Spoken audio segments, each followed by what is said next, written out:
is, what would you describe her? Get extra work for our dollars.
See the look I gave you? I know.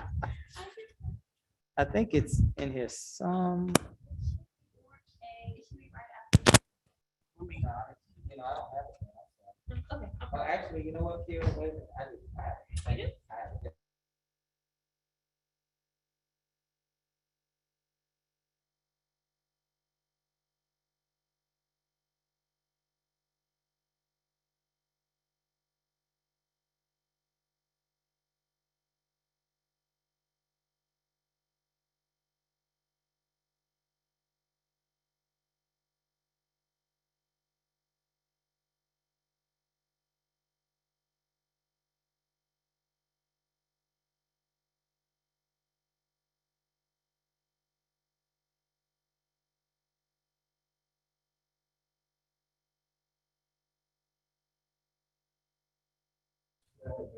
Casey, wave at me if you can hear me.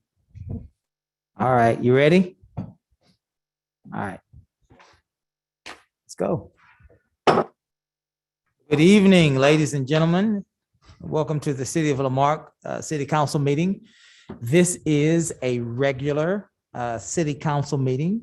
We have decided to move away from the workshop portion because we understood, according to our city attorney, that the chair can recognize any person wishing to speak in a regular meeting. So we'll try it that way to see if we can be more expeditious with our time.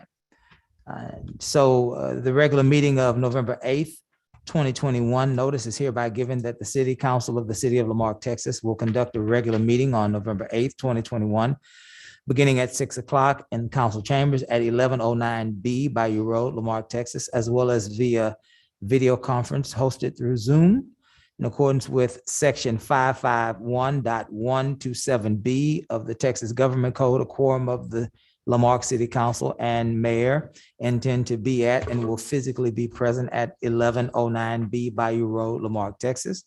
This location will be open to the public and the meeting will be broadcast at this location via YouTube. The council will meet for the purpose of considering the following agenda. The meeting has been called to order. Kiara, would you give us a roll call, please? Present. Councilmember District B. Councilmember District C. Present. Councilmember District D.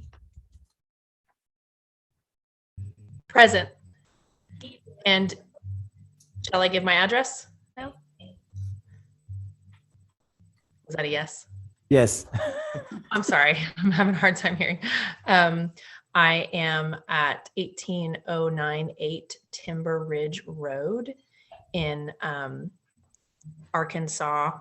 Oh gosh, I'm sorry, I just lost the city. Sorry, we're in a cabin. I'm on a family vacation and everyone's being very gracious to allow me to zoom in. I will provide you the city in a second. I'm sorry, I just lost the address. That's fine, Casey. Whenever you get a chance, just wave at us and we'll get that city from you, okay? Okay, thank you. Let the record also reflect that Mayor Pro Tem Joe Compion is attending another meeting representing the city of Lamarck at the Houston Galveston Area Council. It's a very important meeting, a very important organization for us to partner with. And so he has the council's blessings. We'll have our invocation and our pledge today. Our invocation will come from Councilwoman Yancey. Our pledge will come from Councilmember Carlson. Excuse me, y'all.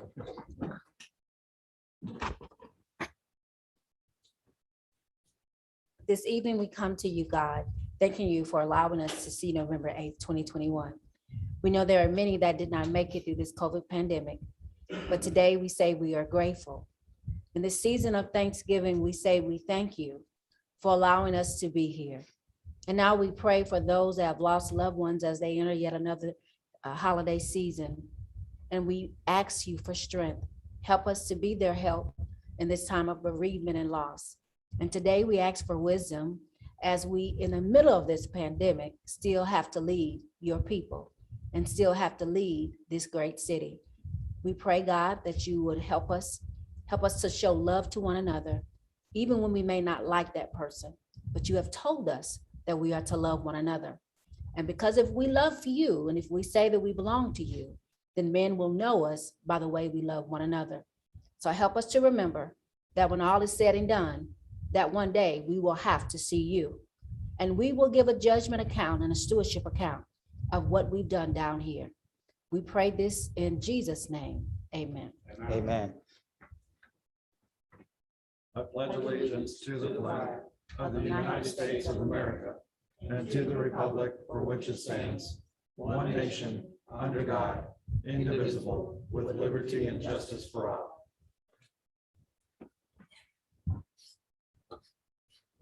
Thank you, guys.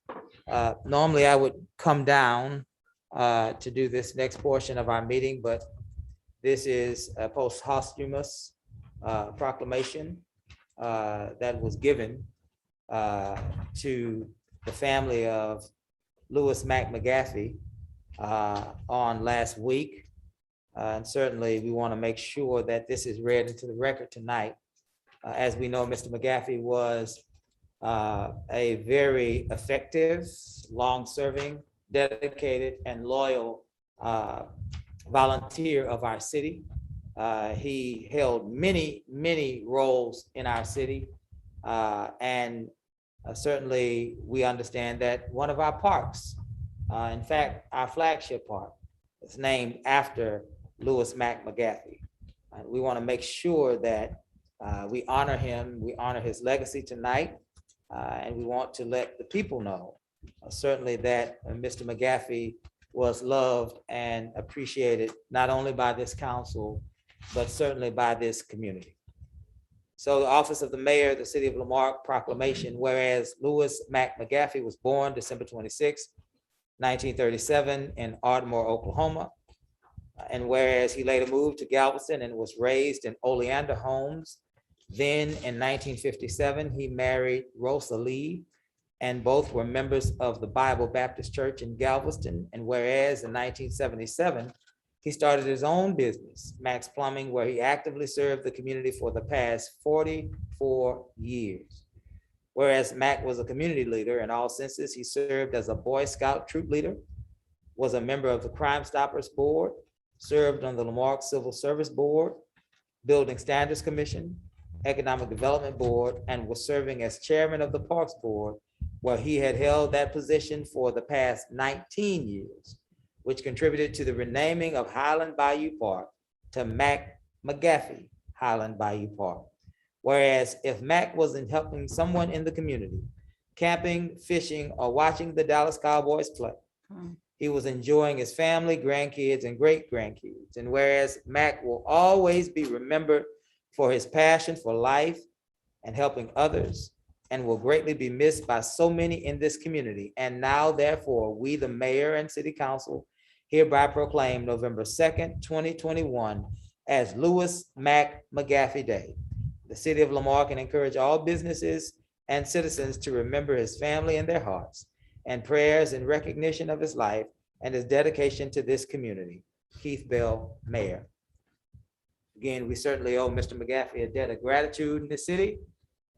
And I would believe, I hope that I'm not being presumptuous in this declaration, but I would believe that we might find it appropriate to honor him in our service to one another and in our service to our great city.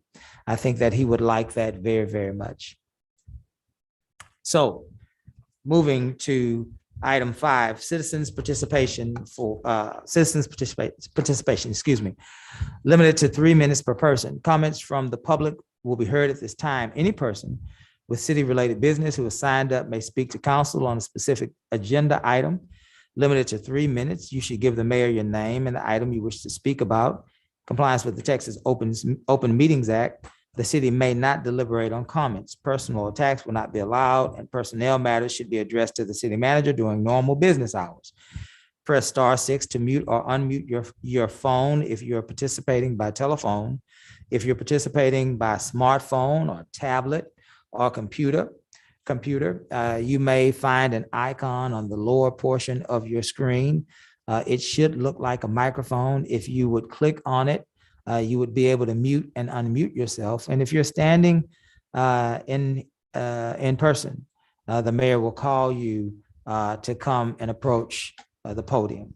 There are 3, the last time I checked, persons wishing to speak.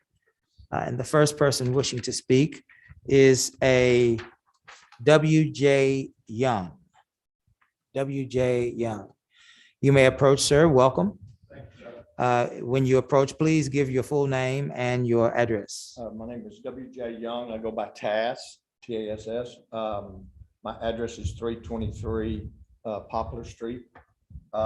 Purchased that property a few months ago with the sole purpose of building a house there.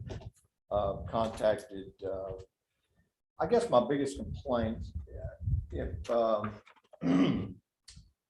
I had some issues with talking to people about getting the permit to build a house was going to be $3,000. I thought that was a little excessive. Wanted to charge me to put a sewer and a water tap on a piece of property that already had a house. A couple other things.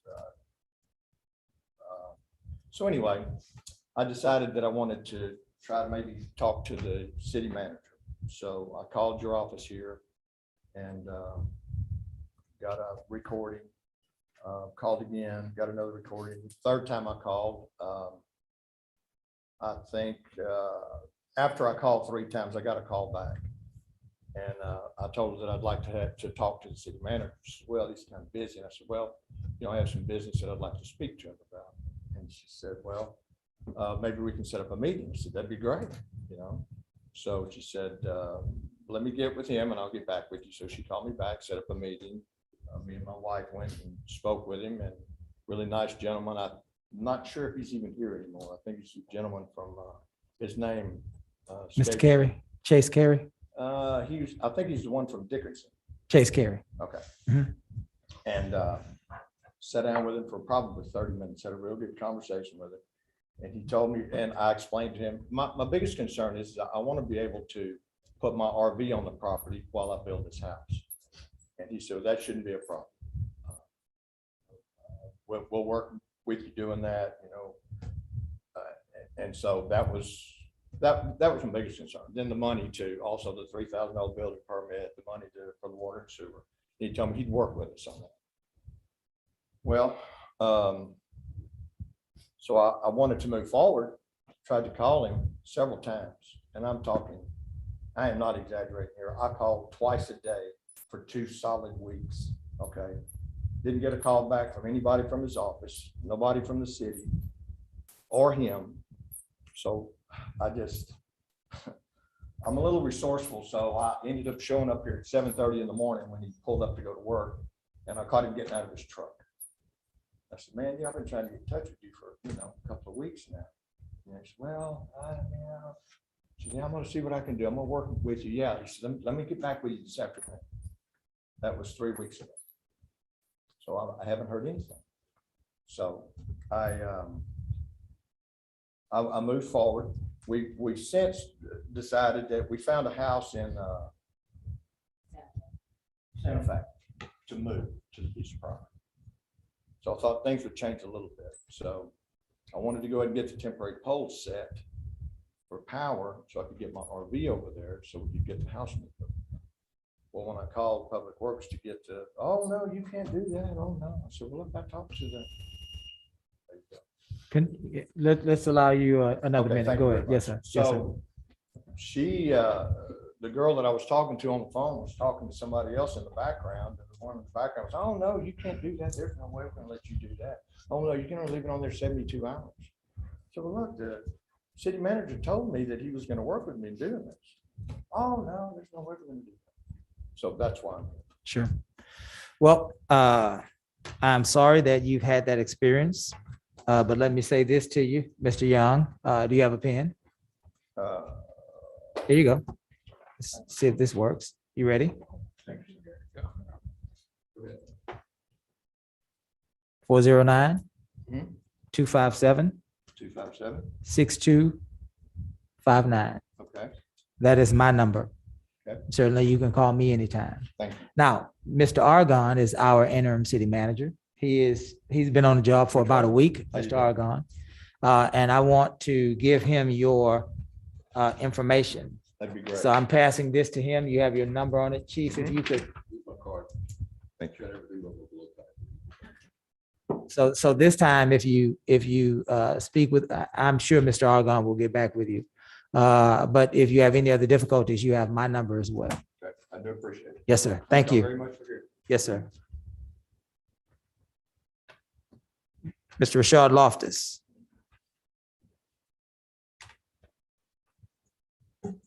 Name and address, sir. Good afternoon. Rashard Loftus, Johnson Street.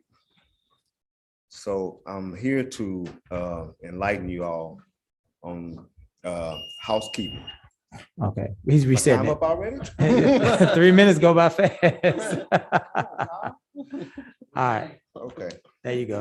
okay, so housekeeping. I had the displeasure of going out to the service center this past weekend. And I found the condition out there very, very bad. I'll use that term. So I want to know, and I want a clear timeline as to when are we going to get that place cleaned up?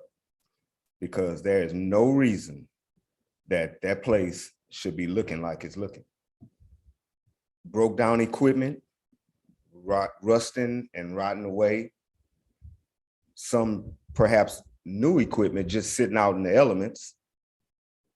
And Mayor and Council, you all know that during the budget, I made suggestions as to buy new equipment for, public works.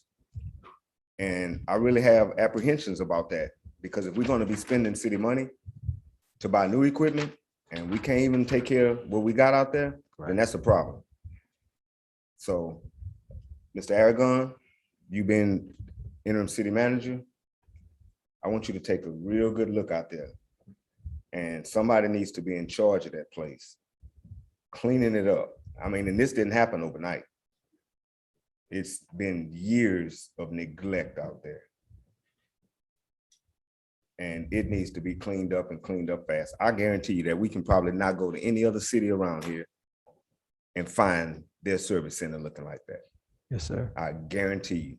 So if we're gonna start housekeeping and keeping citizens, at bay or whatever, issuing them citations, then we need to start with ourselves. Right now, we need a big fine. I guarantee you, I'm gonna leave it at that. Yes, sir. Y'all take care of that. Yes, sir. Thank you.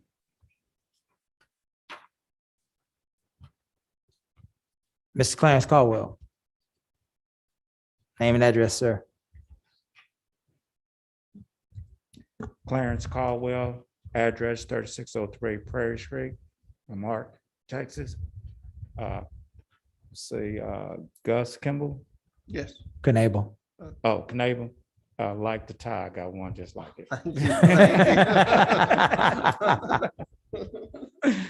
Okay. Anyway, back to business. I know we've been having issues with city managers and stuff like that. And I was here last month complaining about the same thing. And I know Chase was getting ready to leave. I don't know what the situation was. And that's out of my realm right there. That's y'all realm. But you, Chief Argon, okay, you're gonna be the new city manager? Oh, okay. Okay. He's interim city manager and good news for you, he's also the police chief. Oh, So thank you. So you got a one-stop shop for what you're about to tell us. Okay, great. My neighbor next door is, if hell is worse than this, or it's like I'm living in hell. My neighbor with the loud car, Sunday morning, this is before 10 something in the morning. He's out there just revving the engine up. I mean, just, it's so loud, it's unreal. I called the police department, and the gentleman answered the phone and he said, well, this is emergency. I say, yes, I suffer with epilepsy. And then he said, okay, well, I'm gonna send an officer out there. Well, then I get a phone call, probably about 30 minutes later. Well, the officer came by and the guy wasn't doing it, so everything is okay.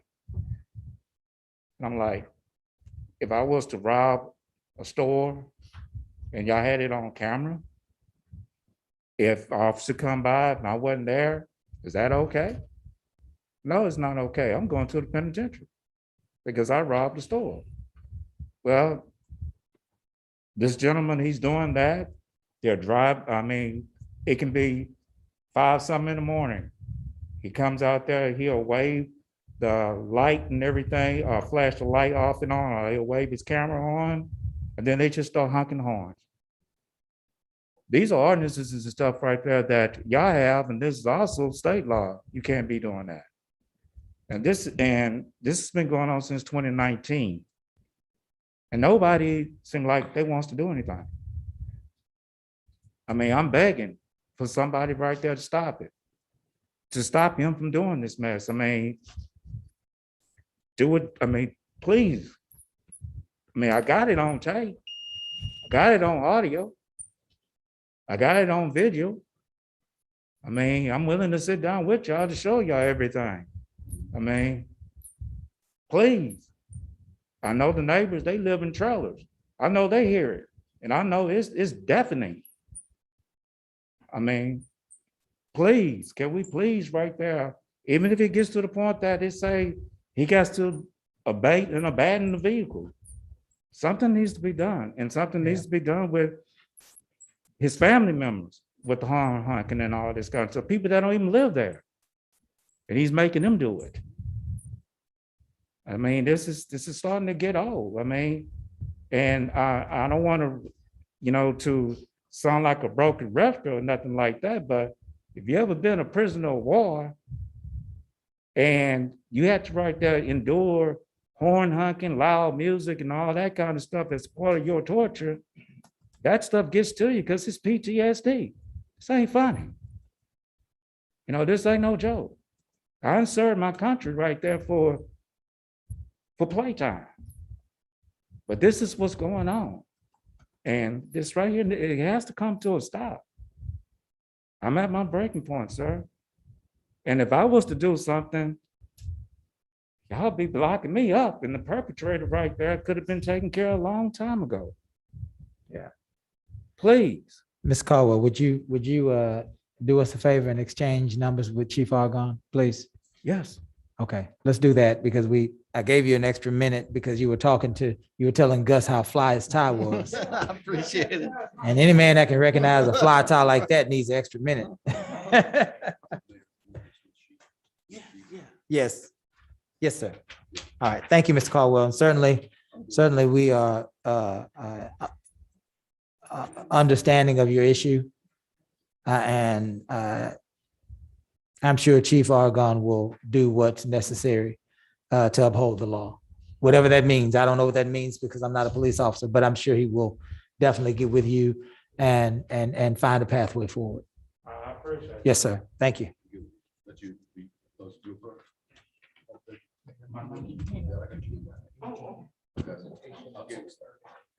Are they here? Yeah, they're here. Okay.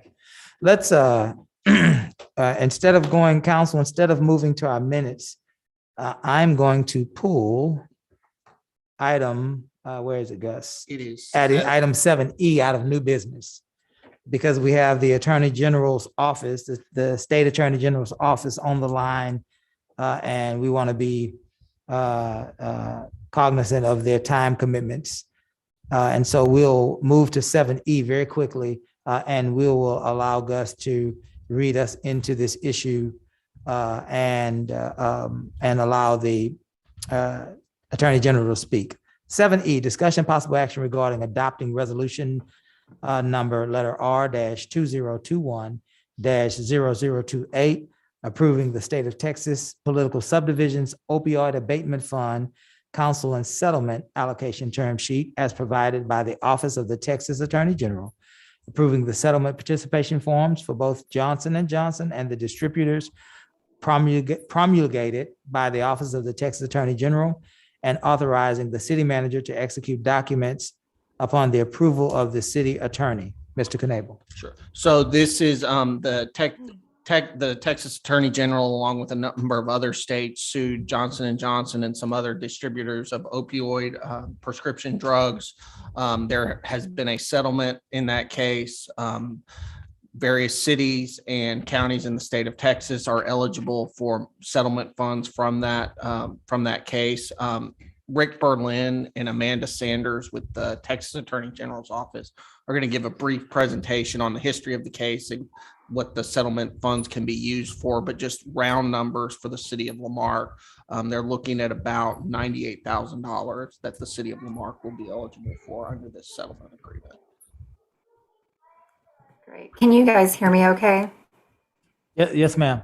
Okay, great. My name is Amanda Sanders, and I'm the Director of Outreach for the Attorney General's Office. And we'll quickly go through this, and feel free if you have questions throughout it to let us know. And we're also happy to take questions at the end.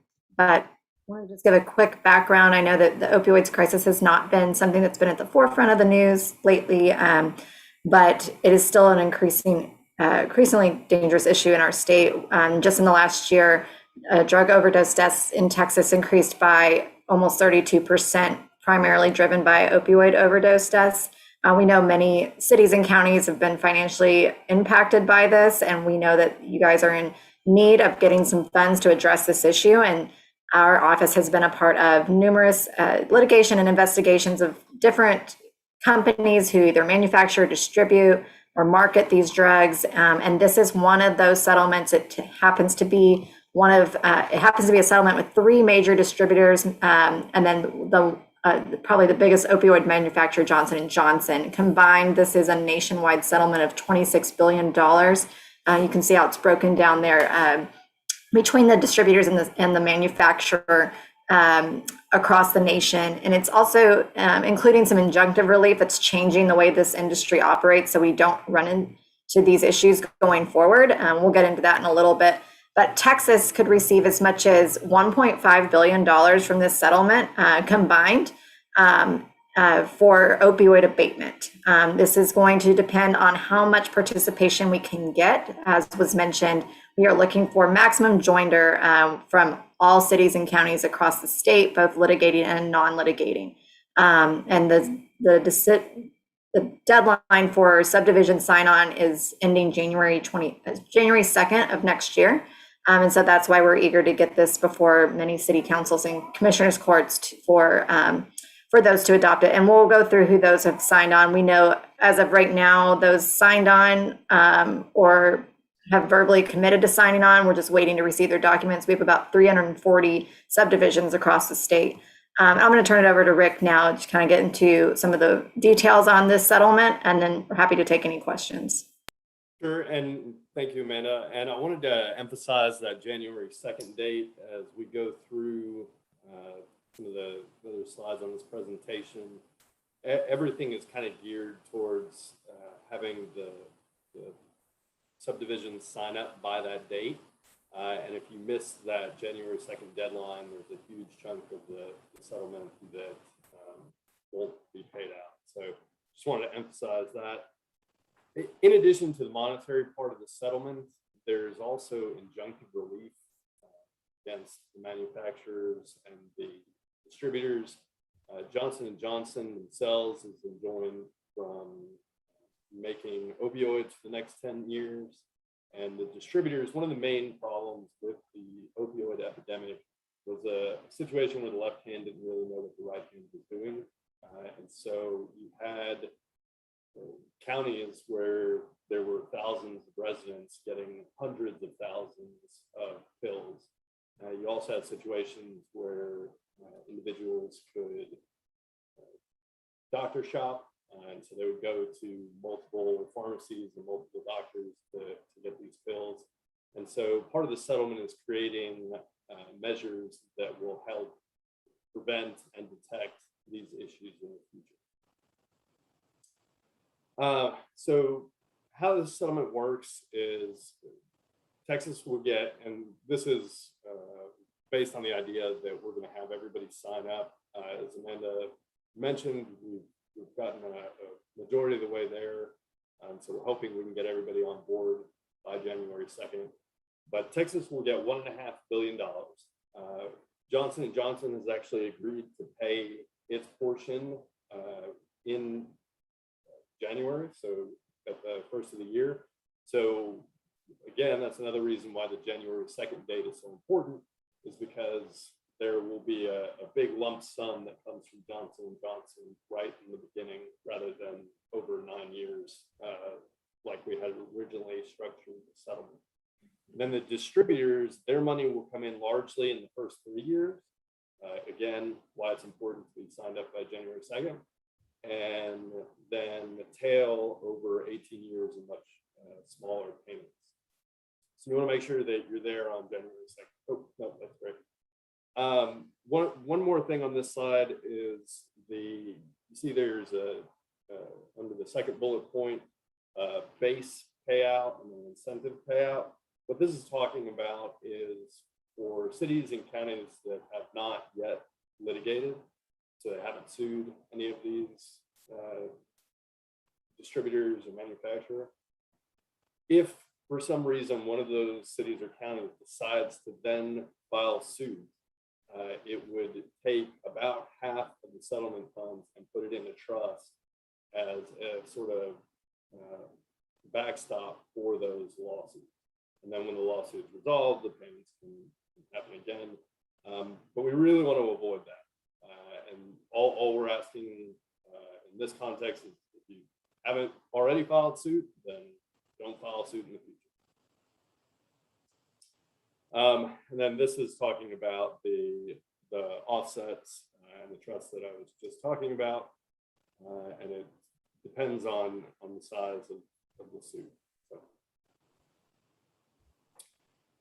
So what is our goal? What are we trying to do?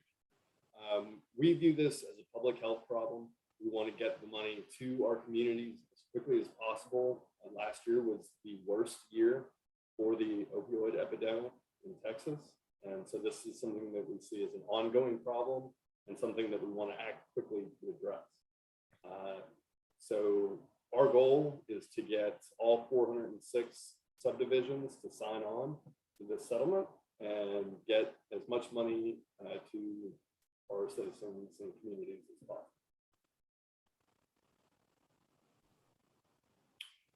So how does the money come in when it finally does? The breakdown is 70, so 15% will go directly to the communities.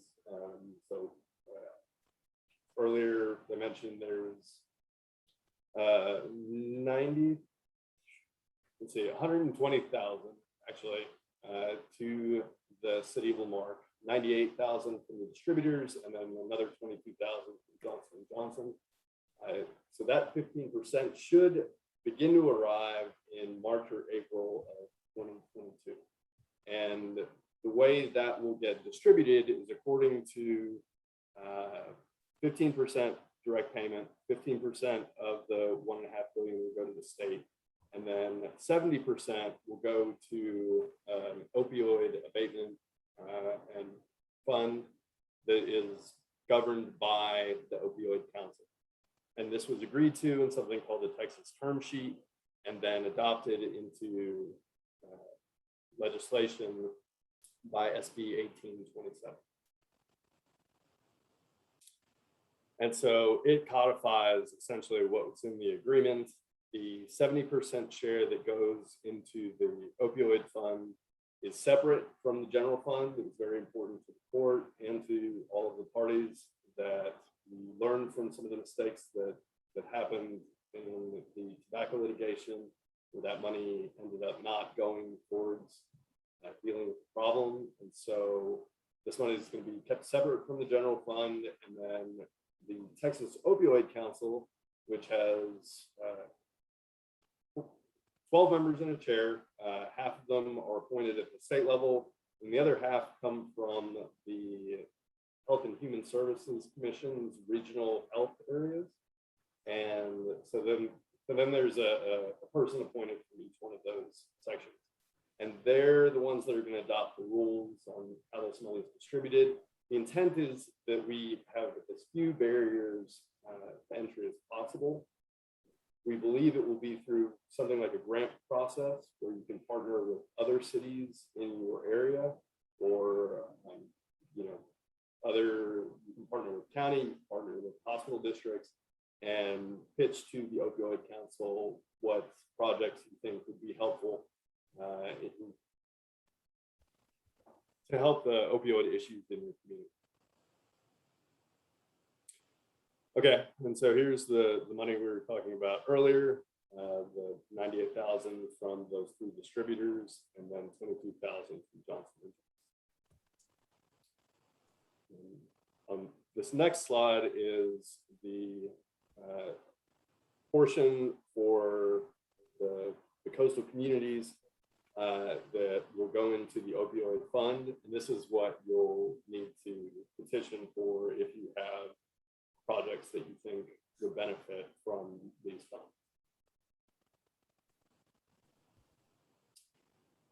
Okay, and this is a little bit of the timeline of the lawsuits. I don't want to get too in the weeds on this. I think the most important thing from this section is that Purdue Pharma, who is probably the most infamous in this issue, is currently in bankruptcy. And one of the things that we want to avoid is putting any of these other companies in bankruptcy. When the company goes into bankruptcy, one, the state gets put on the same level as all of the other debtors. So we end up losing our preferred position in bankruptcy. And then a lot of the money goes to the bankruptcy attorneys. I believe Purdue, last I heard, was spending $200 million a month on lawyers in bankruptcy. And we think that's money that should go to the people that were harmed by this issue. And so once they get out of bankruptcy, Purdue and Mallinckrodt, we will contribute to this settlement. It'll follow along the same lines as these 2 settlements that we're talking about right now. And so you'll want to make sure that you're signed up for this so that when those settlements come through, that you can participate in that as well. And then that may be a separate sign-on. We don't have details on that yet, but just wanted to make you all aware of that. So what do we need from y'all?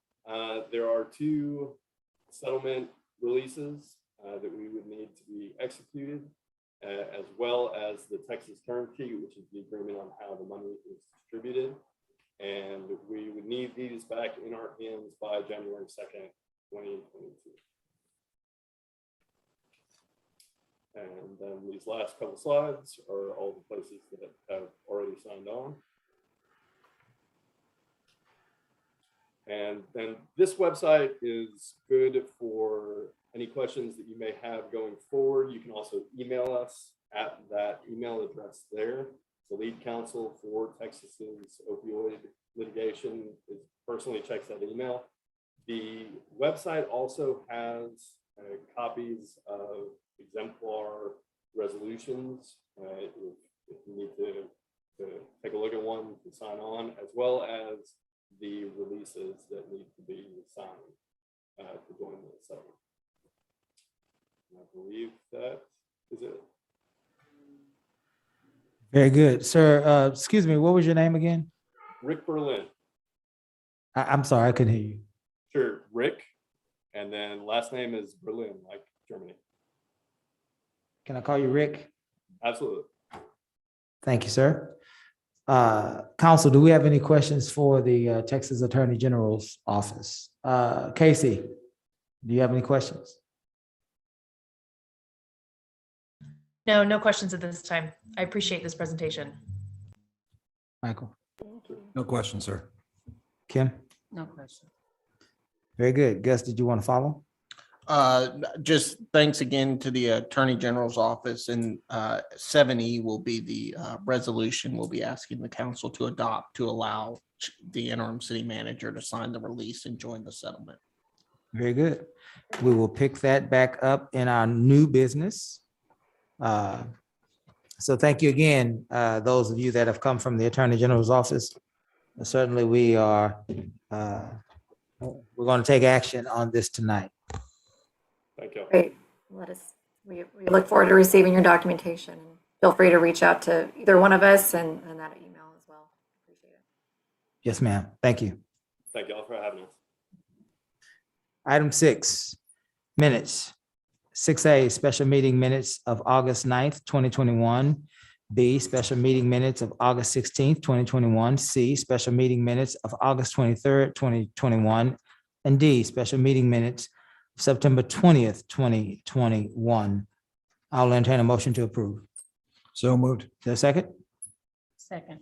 Are there any corrections or additions? Hearing none, we'll call for a vote. All those in favor? Aye. Hi. Any opposed?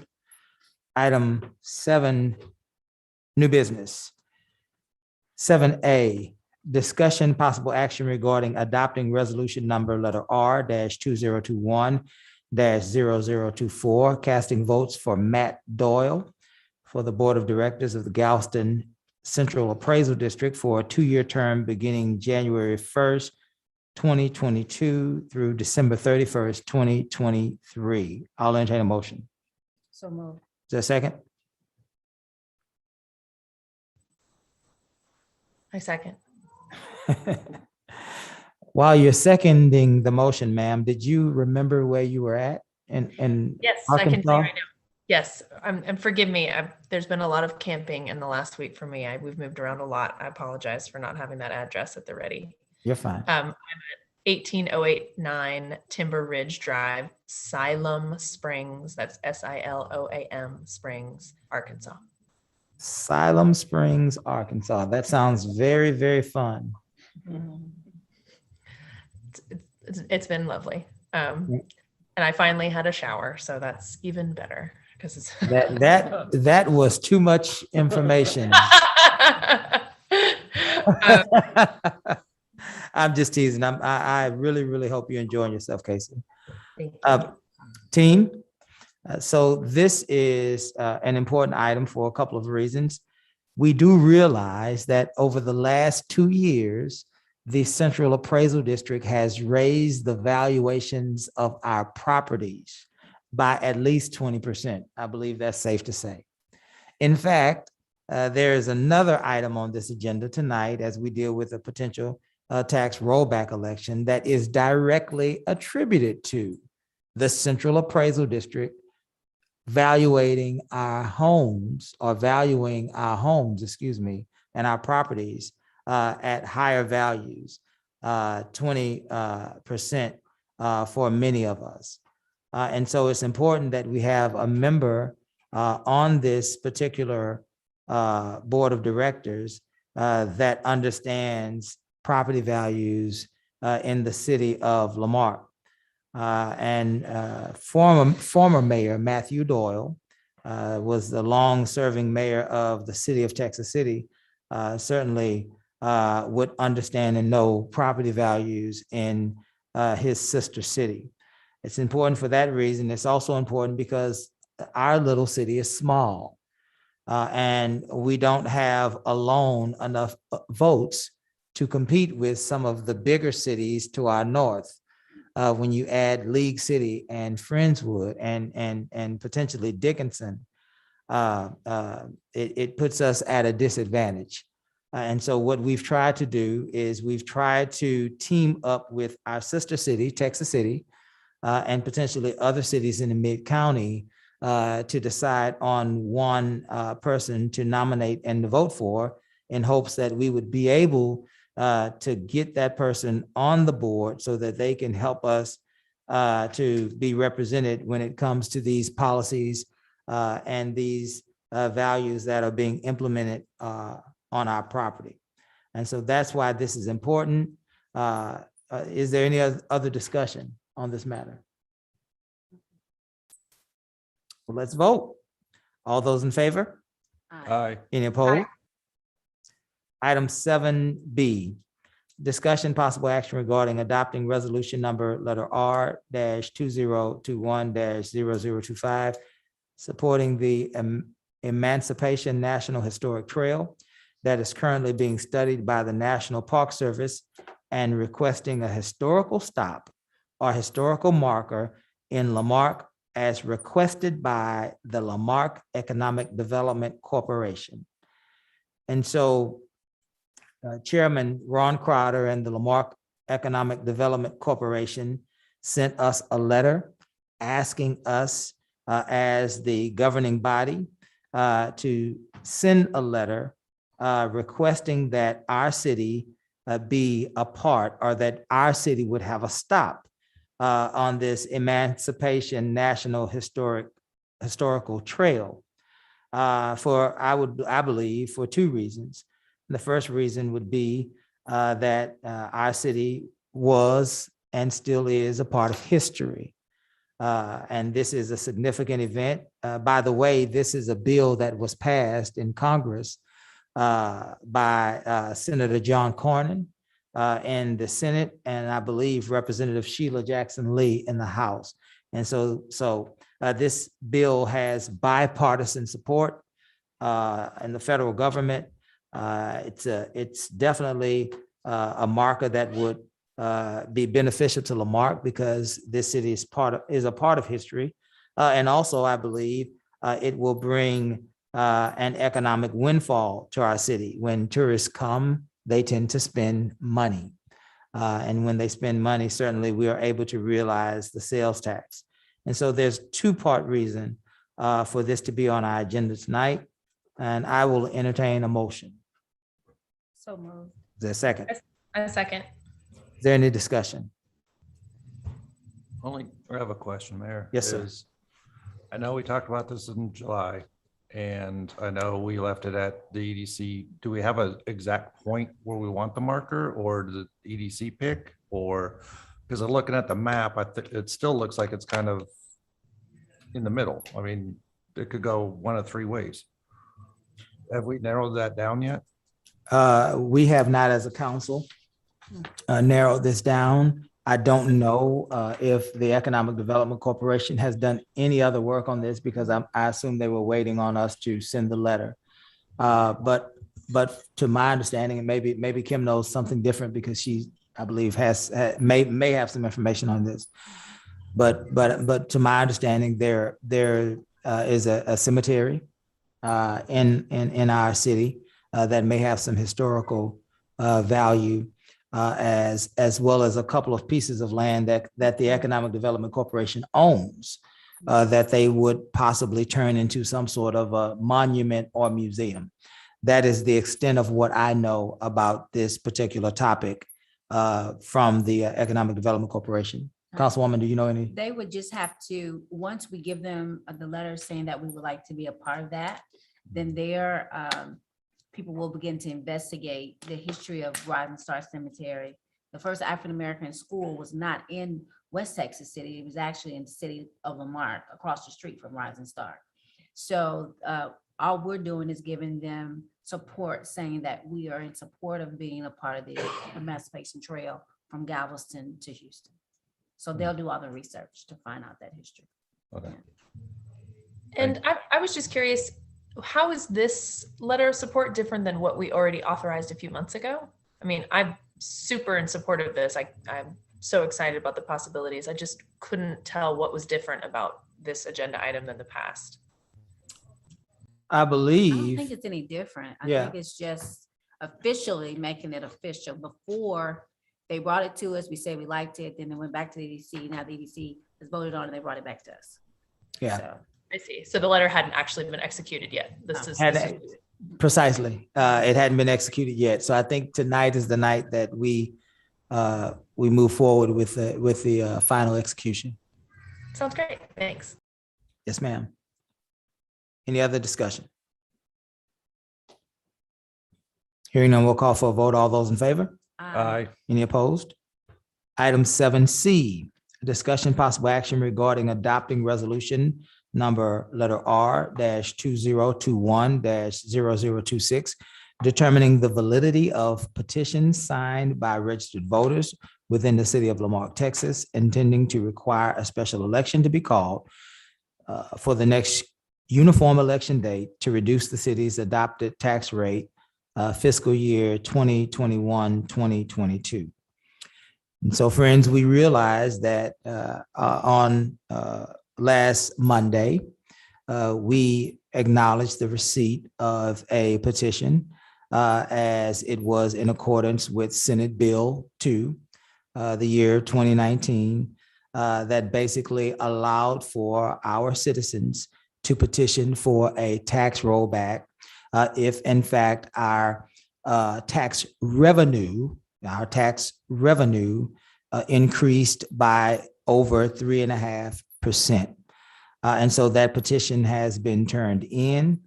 And now tonight, we have to do our due diligence as we deliberate on this petition, and we have to make a decision. Now let's be clear tonight.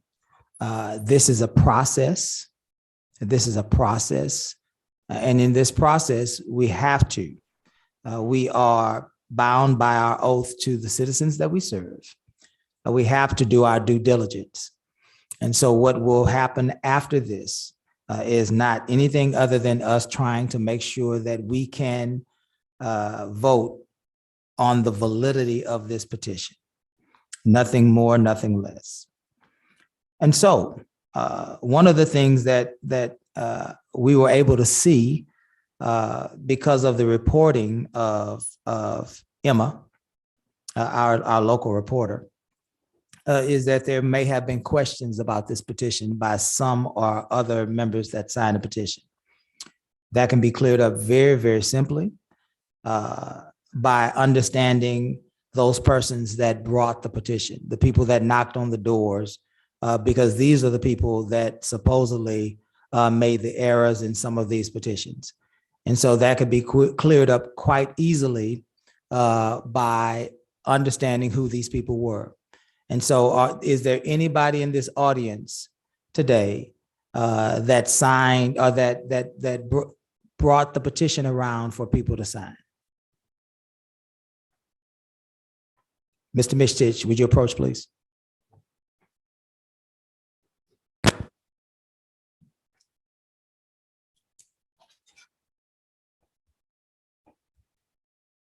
Thank you, sir. Yes, sir. Does anybody, according to just doing our due diligence tonight, does anybody have any questions for Mr. Mishtich?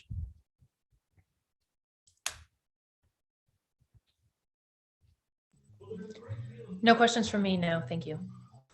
Mr. Carlson? No questions at this time, sir. Okay. Ms. Yancey? no, we've already talked. You've already talked? Yeah. Mr. Mishtich, you were a person passing the petition out. Is that correct? To some of them. To some of them. Okay. So when you passed the petition out, what was your representation? The tax rollback, the same as it was published in a lot of the social media.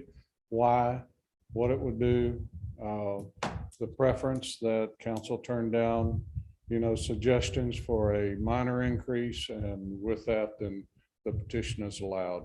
And okay, that's what it's about. It's about rolling back taxes and staying with the law and following the SB2 is rough as that may be, but there was allocations there for it.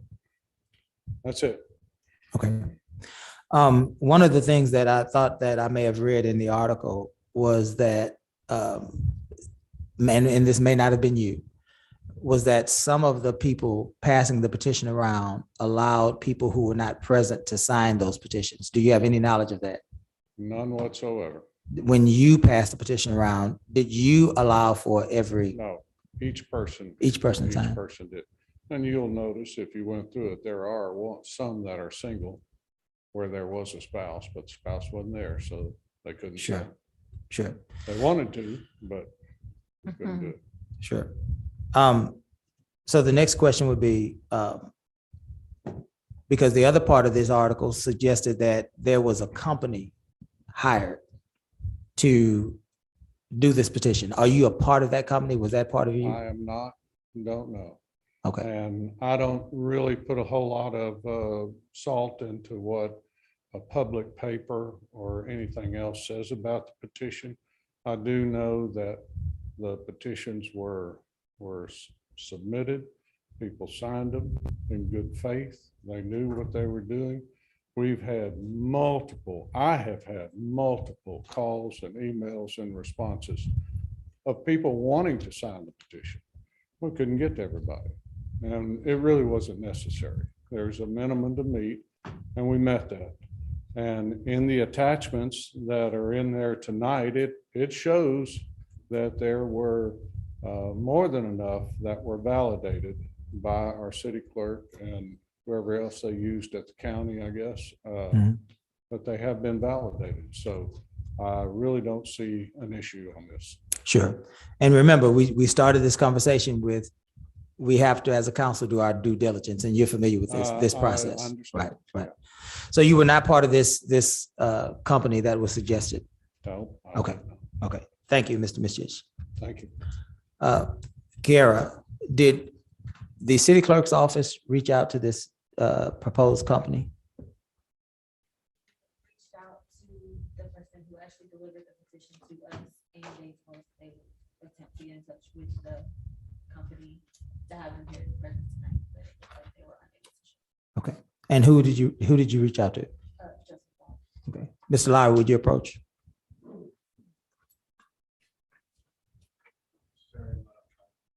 Nobody's asked, nobody's suggesting that you're on trial. We're doing our due diligence because there were reports. I just said, this is a process, Mr. Lowry. As a council, this is a process. Mr. Mischich confirmed that. This is what we have to do before we validate anything. Well, we have to find out if there are allegations that were made, sir. We have to look into those allegations.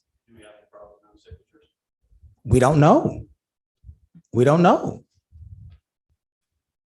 All we asked for was the company. What's the name of the company?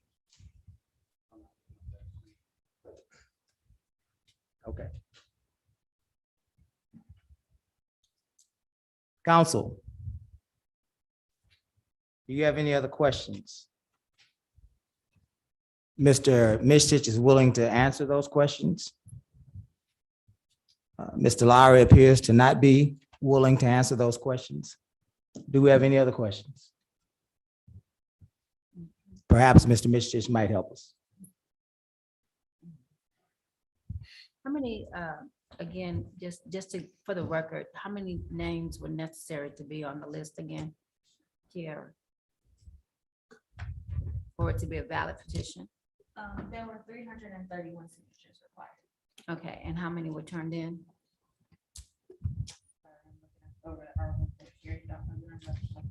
There were 470 signatures that were turned in. 389 of those were validated by the voter registry. So 331 signatures were needed. And the ones that were validated as Were 380. 380. And I believe, Mr. Mischich, you turned in one that had an additional 46 or 47 signatures. Was that a part of your count? When we were 389 count, or was that in addition to? I apologize that the 47 were in addition to, so there were a total of 436. 400 and what? 436. Yes, that was number.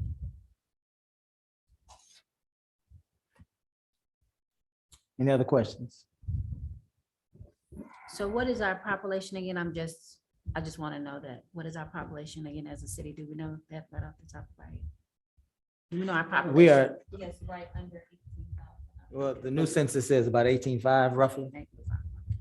However, we only can count the registered voters, Yes, that's not like- citizens. There So are 11,049 registered voters.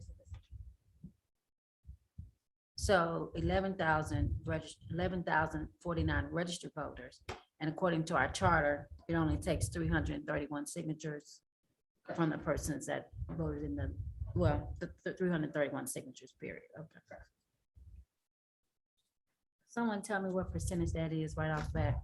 331 out of 11,000 is what? That's fewer than 3%. It should be 3%. It's That's gonna be 3%. 3%. Okay. That's the 3% that would be required. That can administer a rollback that's gonna cost us money. How much is it? And I'm just asking because I'm the newest, I'm the fresh eyes on this council. How much does it typically cost for a rollback? I mean, for an election for the city? It varies depending on how many people are a part of the election, but we're looking at anywhere roughly 10 to 15,000. And that comes from the general fund? It does not, we do have an election line item in the city. So you're talking about $10,000? Minimum.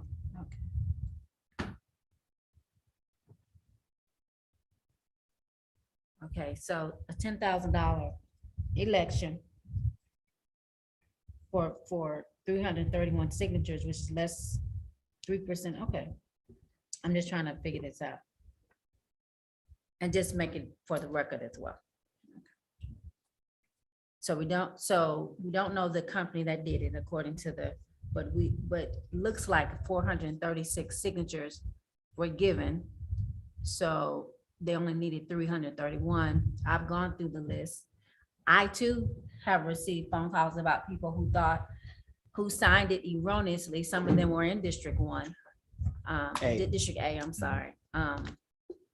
And I had to kind of explain to them what it meant to them. But at the same time, some of them wanted their name removed, a couple.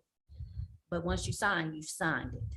And so this is the democratic way.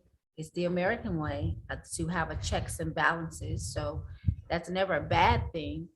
But I do want our citizens to understand that we had 5 long budget meetings where we asked people to come and speak to us concerning the budget.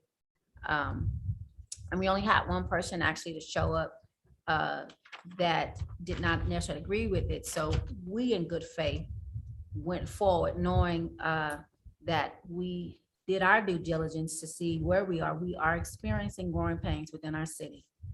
And I still stand by the fact that that's what we need to do for the safety and the growth of our city. But we're going to take this time to educate our citizens on the validity of the law and what it costs us as taxpayers to do these things when we don't utilize the times that we have to speak up, the times that we have to come before council and talk to us, because those meetings were long. They weren't like 2-hour meetings. They were like 5 hours all the way. I think one meeting we had was 10 a.m. to 10 p.m.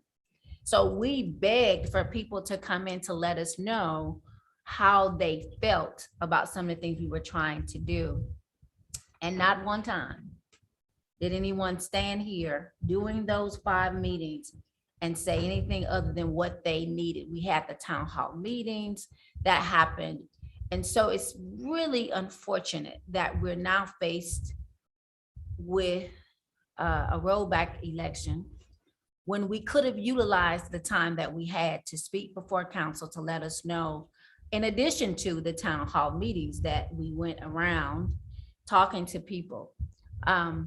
Politics is something that's not very pretty. But I don't think that it should cost the average American unnecessary items when we could have talked about it here.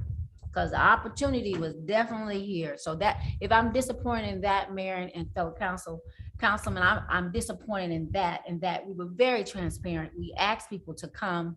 We put up the notices. We said we want to hear from you, and that did not happen. This could have been avoided.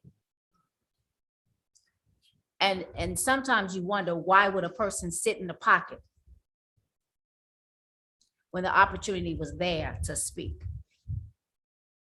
So that's where my disappointment is, because these kind of things can be very divisive, and I hope that it's not. We're gonna do what we can to show you. I do believe that people need to go see what our police have and what they need. I do think you need to go see our administrative offices and what they need. I do think we need to listen to some of our development services offices and see what they need and the growing pains that we have there. But the question that I asked to the citizens of Lamarck, when will we grow up?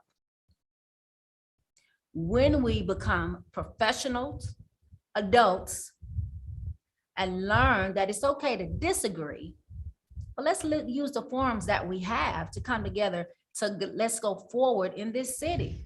It is so, I've been here 25 years in the area.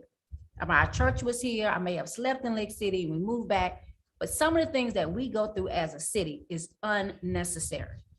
If we just use the proper forums that are in place for us to solve the issues, not on social media. That is not the proper forum. To come before council is a proper professional forum so that we can get it done. And that's just my 2 cents about it, because I don't like to waste my time. And there are so many things that we can get done here in front of the council, especially with the transparency that we have and the time that we have put forth. Thank you, Ms. Yancey. Mayor. Yes, sir.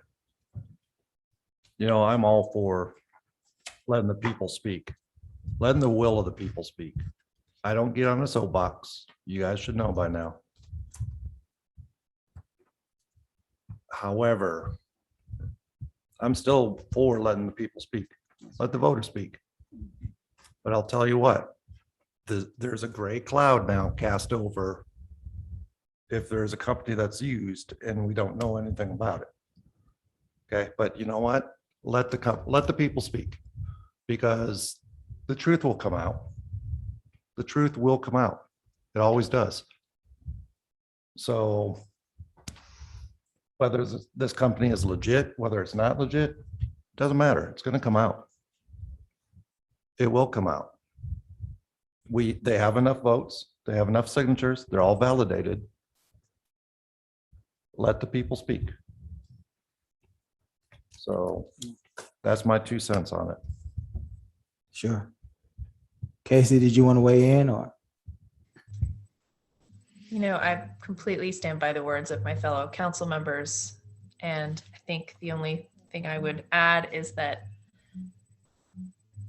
no, we will take this opportunity to further educate and enlighten our citizenry about the investments we have to make together to strengthen our city and meet needs, especially when we are in time of great need.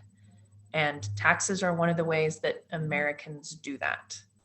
And I continue to stand by the fact that the raising of the value, the raising of taxable revenue, the increase of revenue that we receive as a city does not equate to us raising taxes on our citizenry. If the values of homes had gone down and we kept our rate the same, we would not call that lowering taxes. That's just how percentages work.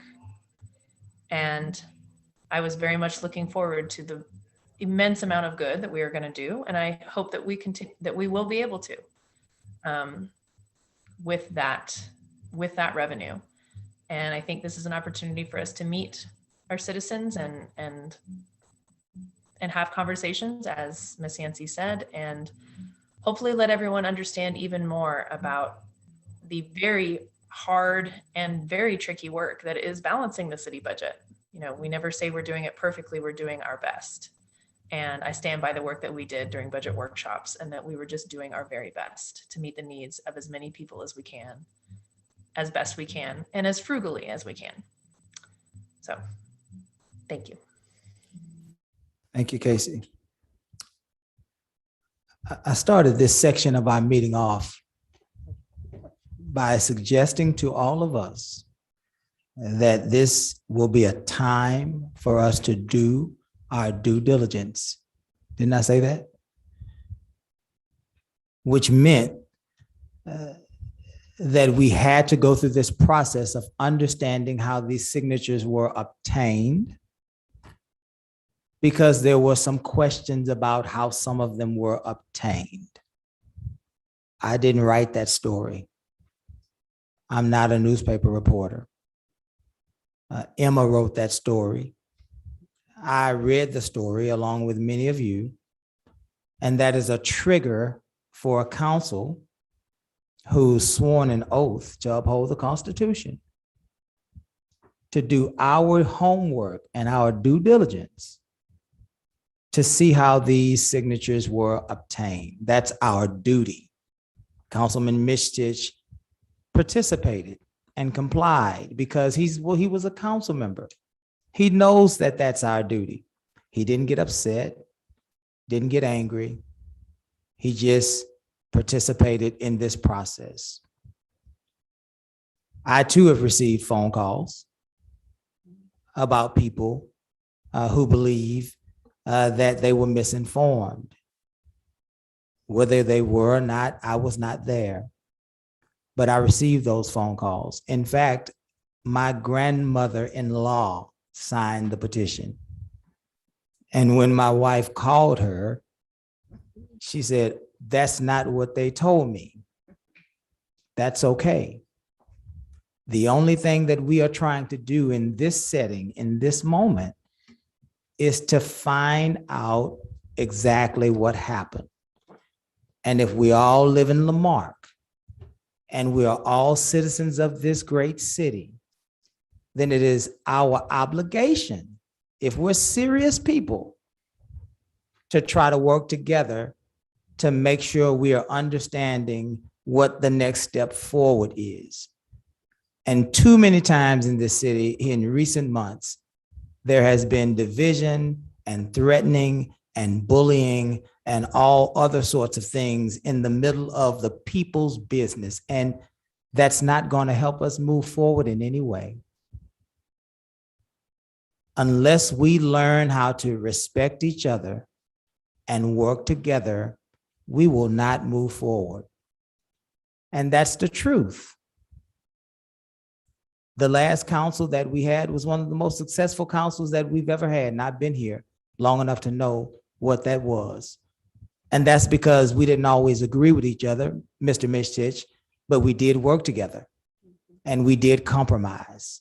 We did the hard work of democracy. And if you are a serious person, then you have to do the hard work of democracy. Now, let me say this.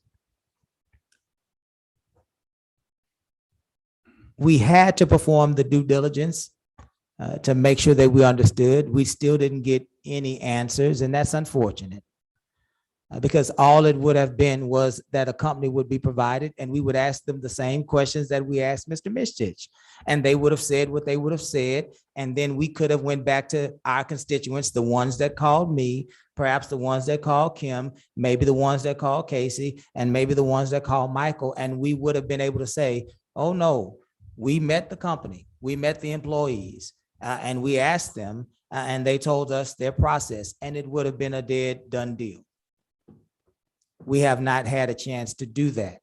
And so that means that this entire process will still have an air of some sort of unethical behavior. Now, let me move quickly to my next point.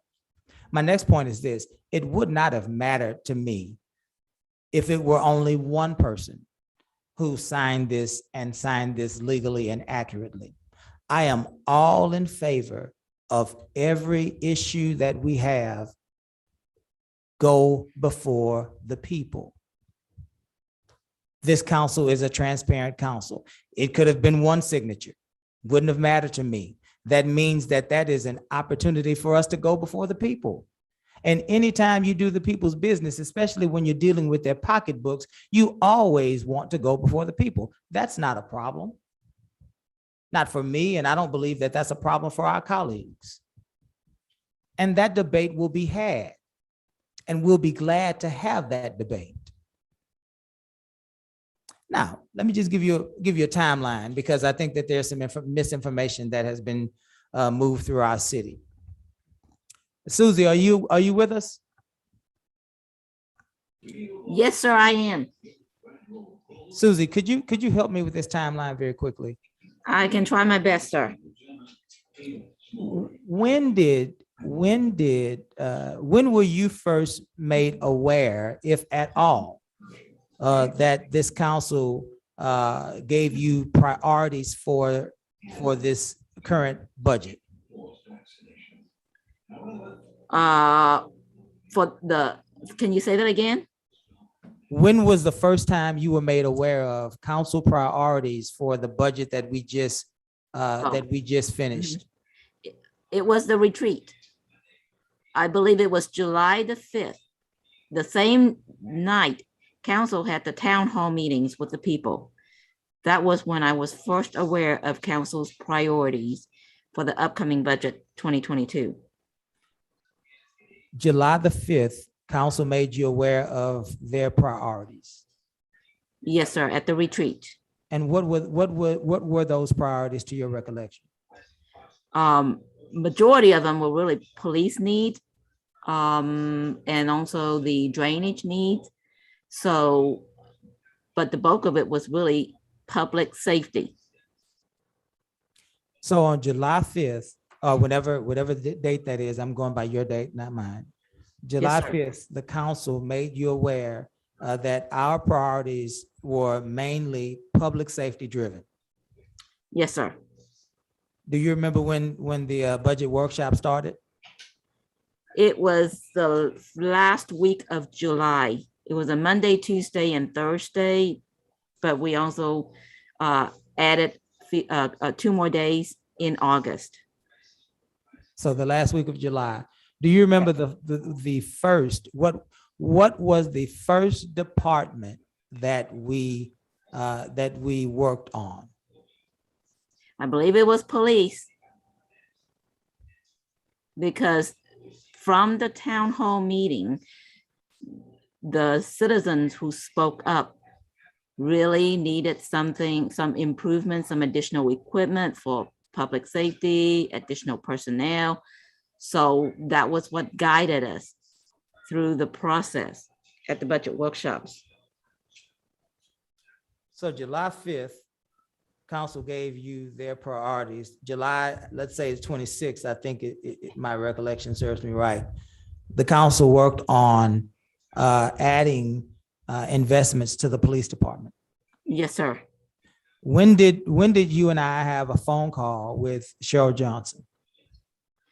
It was at the end of that final week of July. I believe it was, let me see, Thursday. We had Monday, Tuesday, and Thursday workshop that week. That was the original schedule. And I believe it was Thursday that Ms. Johnson and I worked on the numbers, the new numbers. So the council had already begun the process of making investments in our police department before you and I ever had a conversation with Cheryl Johnson. Oh, yes. Yes, sir. The tax rate was already recommended before Cheryl Johnson ever got into the picture. Yes, sir. Who recommended the tax rate? Who recommended the tax rate? Yes. It was part of the city manager's budget proposal to council. Okay. Okay. So let me thank you for that, Susie. So let me just Yes, pick up. Let me just pick up really quickly to speed this along. July 5th, council gave priorities. I gave priorities based on 4 listening tours that I did in all 4 districts, an entire campaign that I ran the entire spring, 3 neighborhood watch meetings, about 4 or 5 street meetings. I met within those meetings, I met with over 250 to 300 people collectively. Not one time did anybody say anything to me about taxes. Overwhelmingly, everybody said 2 things to me in those meetings. Number 1, we need a new city manager. And number 2, we need to do something about crime in our city. Those were the 2 things that were said to me everywhere I went. Now, the other part of this is this: even after the budget, first of all, we had 5 budget workshops, 5 of them. Citizens came, they took notes. Nobody said anything about a tax cut. We had 2 budget hearings, 5 budget workshops, 2 budget hearings. Nobody said anything about our tax rate. We had 4 tax rate hearings, 4 tax rate hearings.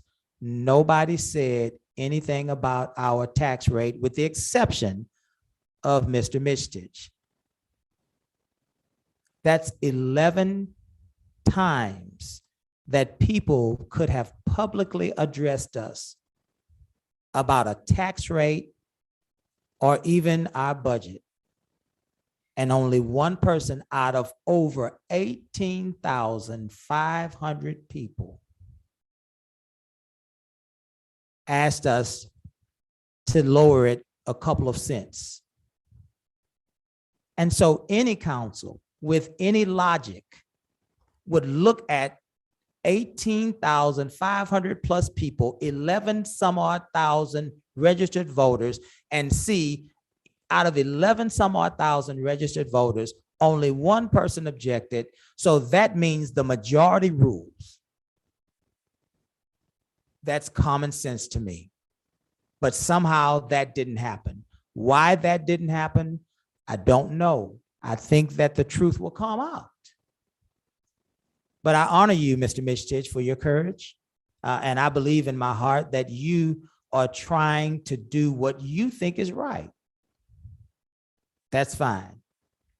There will be debates every month. And here's the thing, those people that are instrumental in bringing this to our city, those are the people I think the council needs to get into a discussion right here in council chambers.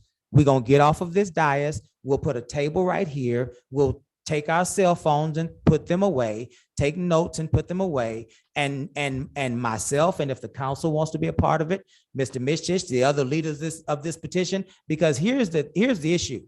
The issue is this. If we are leaders, then we can no longer hide.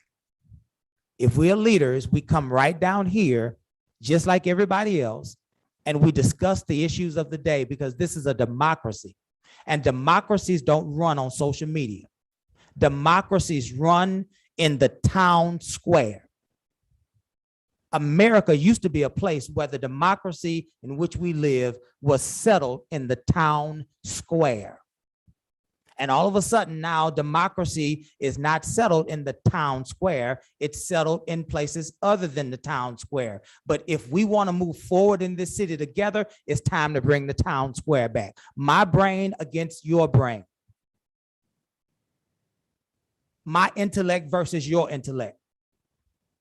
My idea versus your idea. That's what made America great. We want to make America great again. Let's get out of the idea that everything has to happen on social media and that if we disagree, somehow we are arch enemies. And let's put this back into the arena that we are all citizens of this great city and we won't always agree, but we ought to exchange ideas. And if we can exchange ideas, the best idea will win out and then we would move forward together. We can't move forward together if we can't exchange ideas. We can't exchange ideas on social media, over the phone, on TV, in a letter. We exchange ideas in the public square. So Mr. Mishtich, I welcome you and the rest of those people that are leaders in this tax movement to meet me, and not just you, everybody.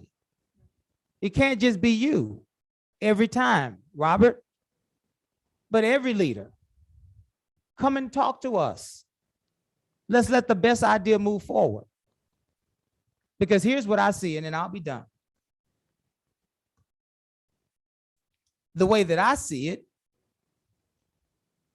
is that we're asking our police department to wage war against violent crime, and mistakenly, we have decided to wage war against our police department. This is not a lie. This is the truth, according to fact. This council listened to the public. This council invested in the police department. And let's go back and look at this: tax rate versus tax revenue. The truth of the matter is, council did not raise the tax rate, period. The truth of the matter is, the Central Appraisal District raised valuations, period. The truth of the matter is that new tax revenue was realized out of the increased valuation given to us by the Central Appraisal District. The council didn't raise taxes. Tax revenue was increased, and it was increased over 3.5%. That's the truth of what it is. What did council do with that information? Council heard the public, and council doubled down on the idea that we will be the safest city in Texas. That's actually what happened. We said any additional revenue we get, we'll pump into the police department, because our citizens are crying about gunfire and robberies and gang violence and murders and stray bullets. It wasn't 6 months ago that the same people that are part of this petition was talking to us about gunfire in the streets. That was 6 months ago. And the council heard that 6 months ago. And we invested into the police department.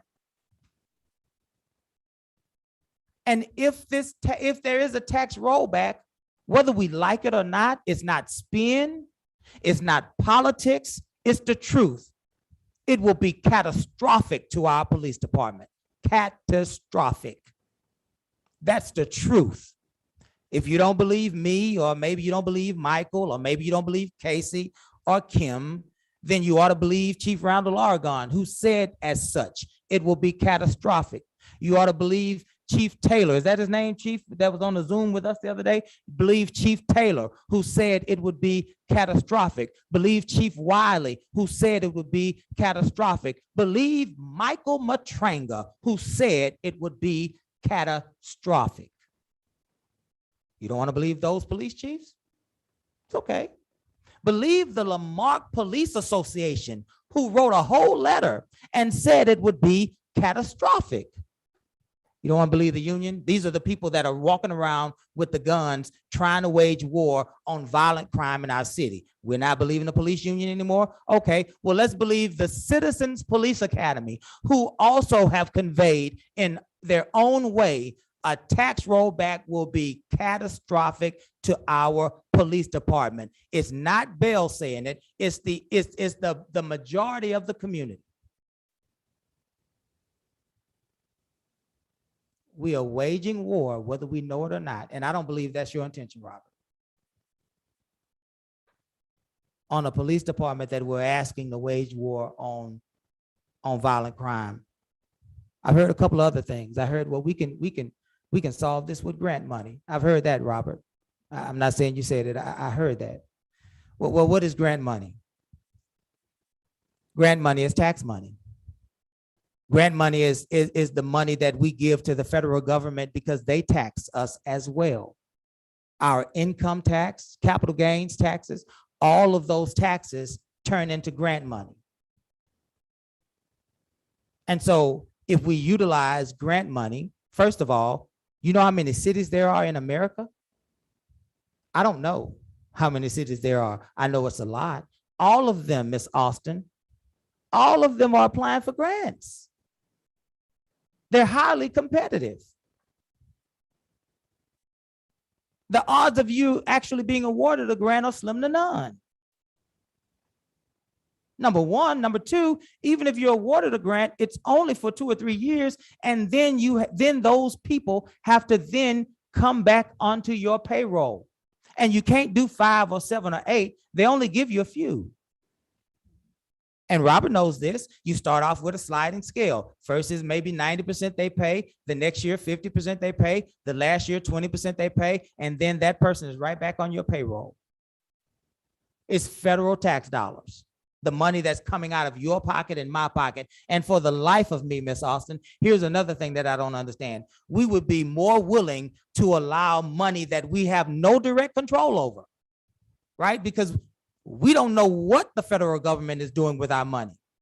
We'd be more willing to go there than to allow for local control over our tax dollars. We want to roll local taxes back and then use federal taxes when we don't know where that money is going. We don't know where that money has been, and we don't know what they're doing with our money. So we're going to give them more money, more of our tax dollars, instead of letting the tax dollars remain in our community where we have control.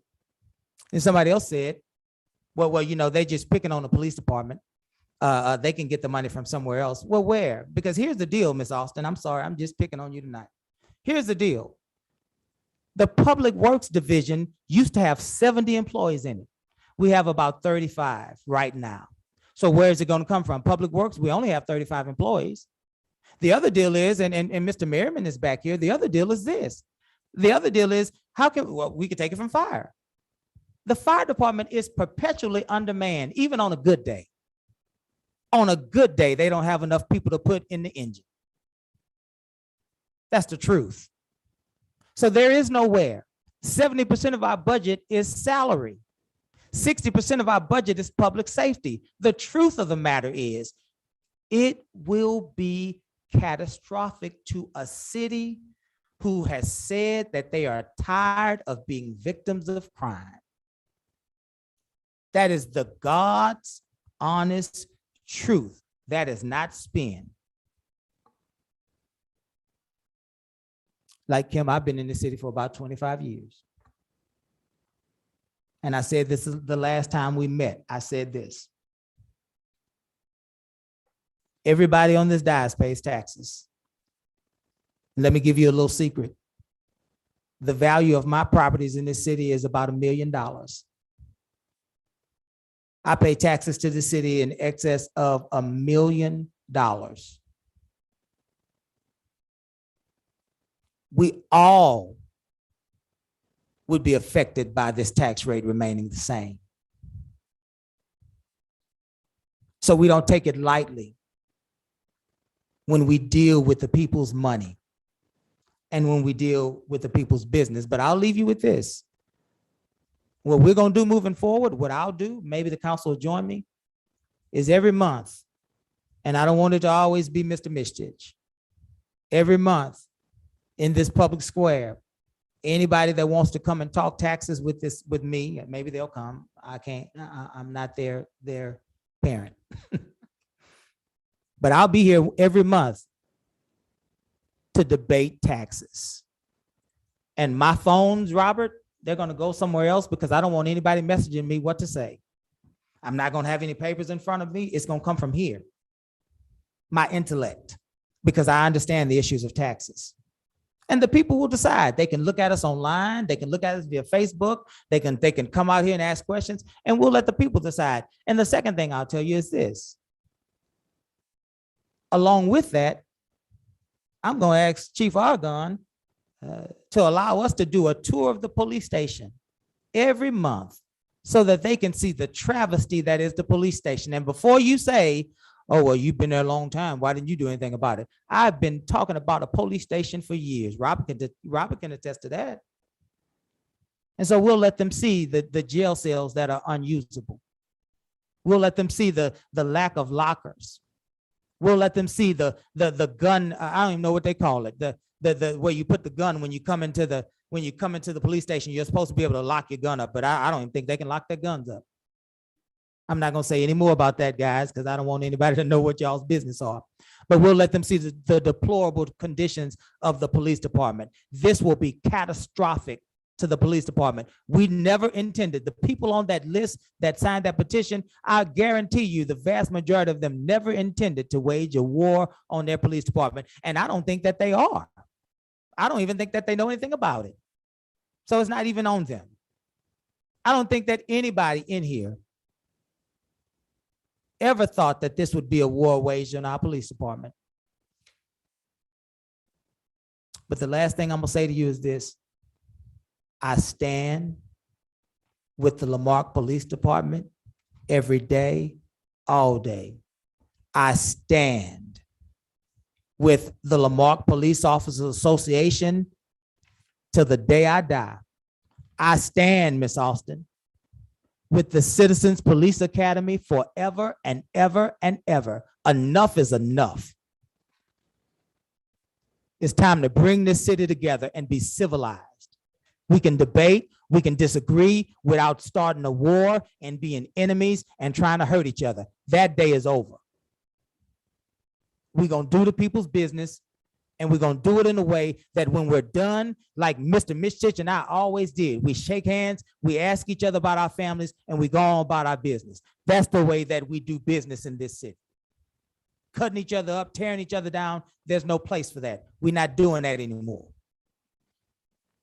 Because the end of that is, if you cut somebody else, I promise you, somebody's waiting in the wings to cut you back. And we're not doing that in this city. Now, council, we did our due diligence. We tried to get the name of a company. We were not able to get the name of the company. And so what's your pleasure? I believe that a significant number of those people actually wanted this debate. And so I honor those people. And so I'm inclined to validate this tonight. And I'm excited about the opportunity to debate this in the future. What say you, council? I move that we accept the list that was given. I move that we accept the signatures, that was needed, the 331 signatures. You said that 389 signatures plus the 47 have been turned in. Very good. Is there a second? I'll second. Any other discussion on this matter?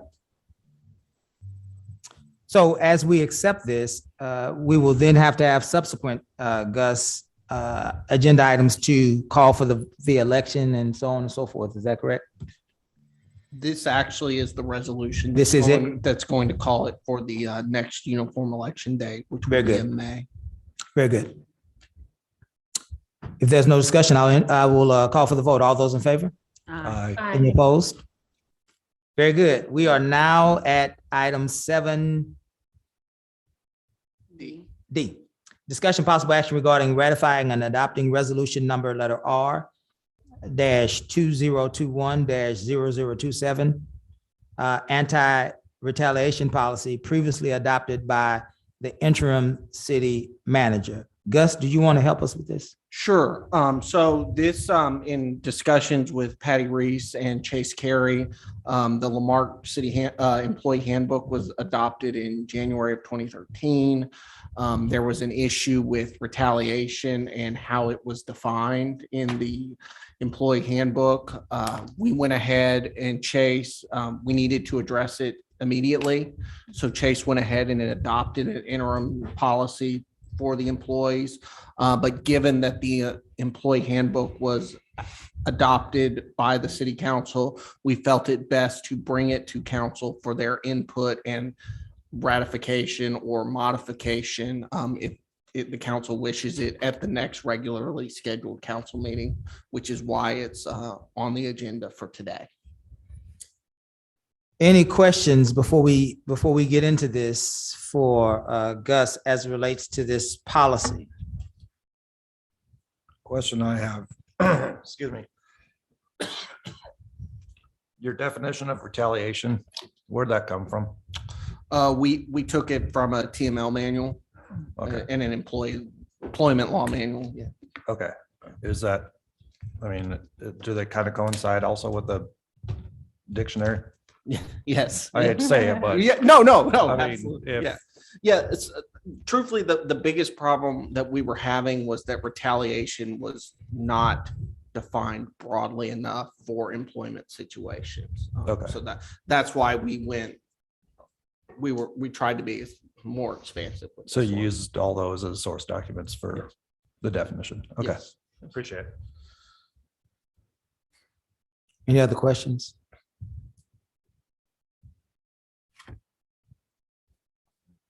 Wow. Well, I'll entertain a motion. So moved. Is there a second? Second. Any more discussion? Hearing none, we'll call for the vote. All those in favor? Aye. Any opposed? Item 7E. Council, we've heard from the Attorney General's office earlier. So let's reread this in and discuss further if you like, certainly take possible action. Discussion possible action regarding adopting resolution number letter R-2021-0028, approving the state of Texas and political subdivisions opioid abatement fund council and settlement allocation term sheet as provided by the Office of the Texas Attorney General, approving the settlement participation forms for both Johnson & Johnson and the distributors promulgated by the Office of the Texas Attorney General and authorizing the city manager to execute documents upon the approval of the city attorney. I will entertain a motion. So moved. Is there a second? Second. Any other discussion, council?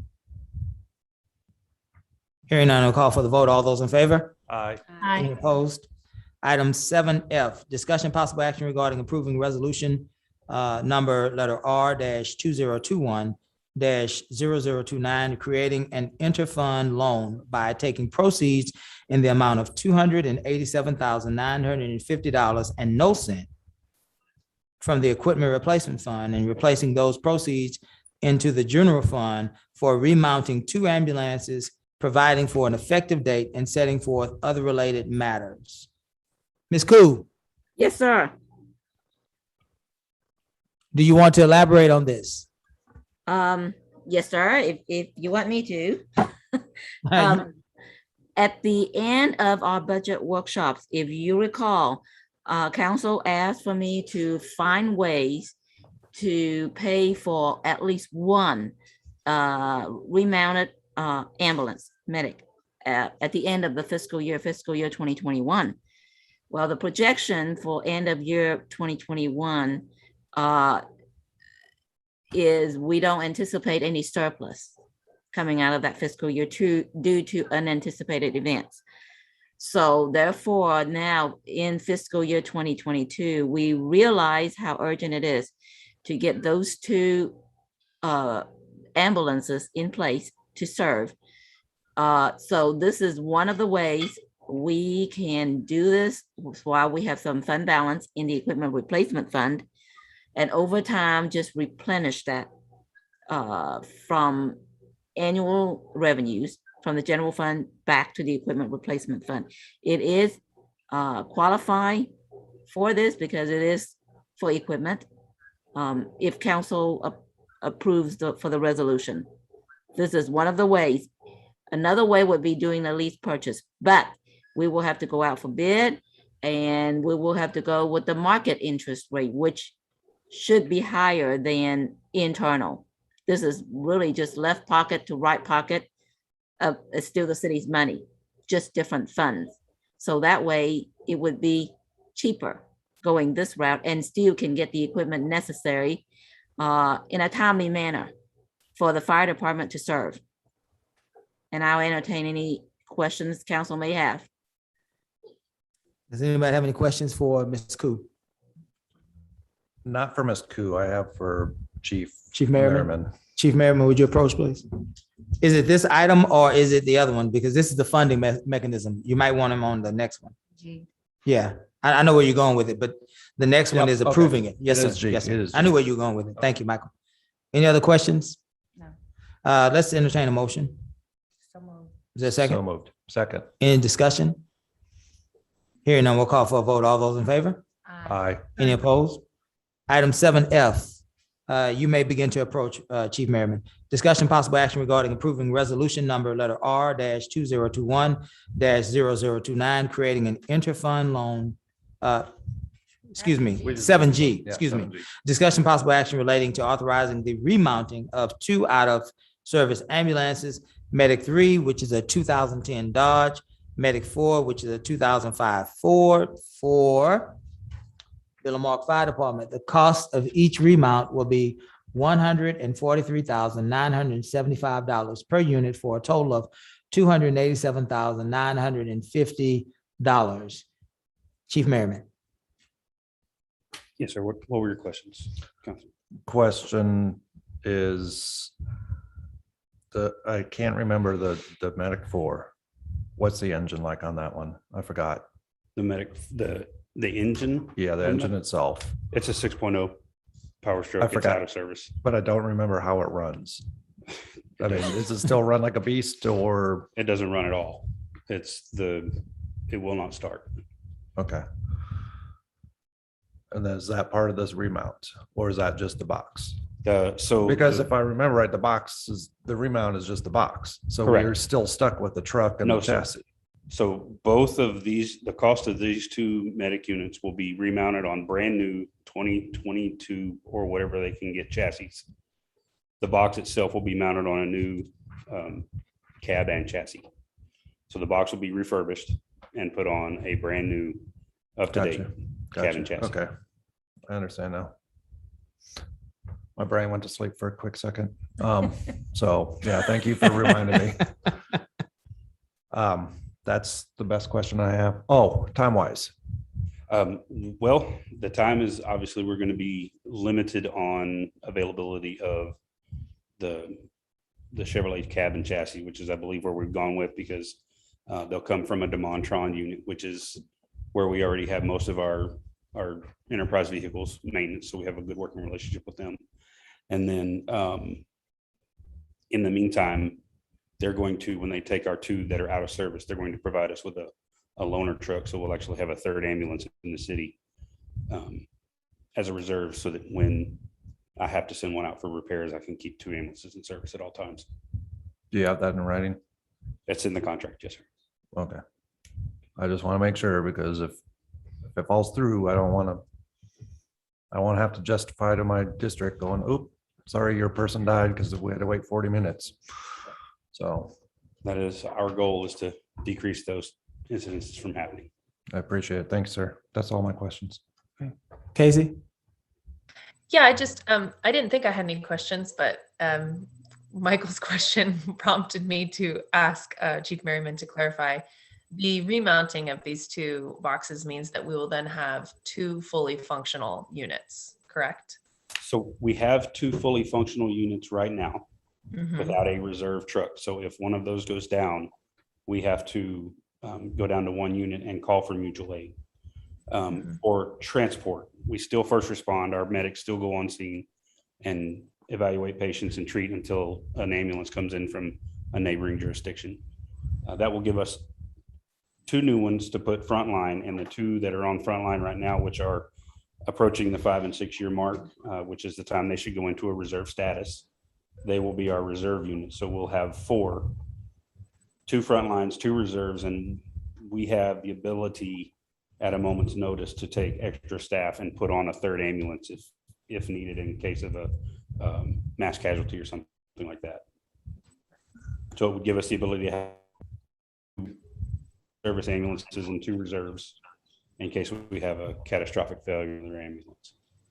And the reason why we know that, because at the about 2.5 hours.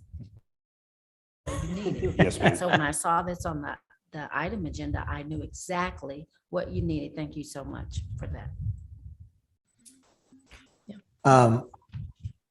Casey, were you done? I'm sorry. No, I'm done. I was just going to say thank you, Chief. Chief Argon wanted to ask you a question, Chief Merriman. Chief, could you explain, the community might not understand what remounting means, what that actually means in Sure.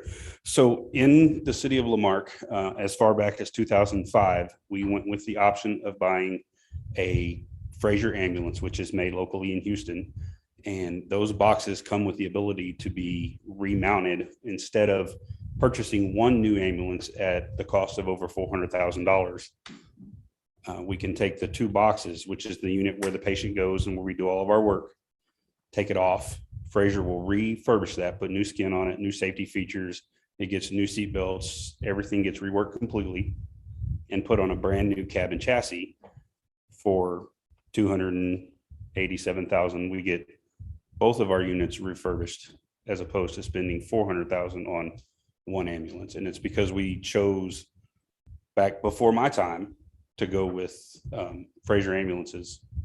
And even during that bid process, they still came in about 13,000 less than the other 2 competitors on the remount process. Thank you. Very good.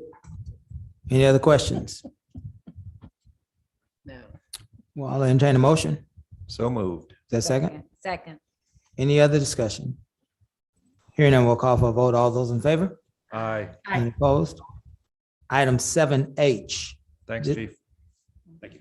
Item 7H, discussion possible action to approve the formal RFQ process for 2 associate municipal court judges or provide staff with direction.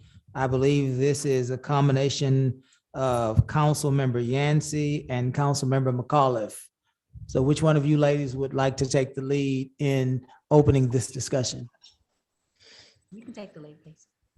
Oh, okay. Thanks, Kim. This is just following up from discussions that we, some talk that we had when we were making the discussion, when we were discussing appointing our new judge. We had brought up the idea of, well, as a growing city and as a city that wants to make sure we always have a full bench, and we are encouraging more professional, progressive minded folks to be, in our court system, in our legal system here in the city. Why don't we open it up and see what it would mean to add more associate judge positions? And at the time, I think Gus advised, that's something we can do as a council. We just have to go through the proper channels to make it happen. And so here we are. I think at the time we all were definitely interested in that. And I requested and Kim requested that we have this on the agenda so that we can take the necessary steps in order to have more positions for associate judges available. Yeah. Ditto. What she said. Michael, you have any comments or discussion about this issue?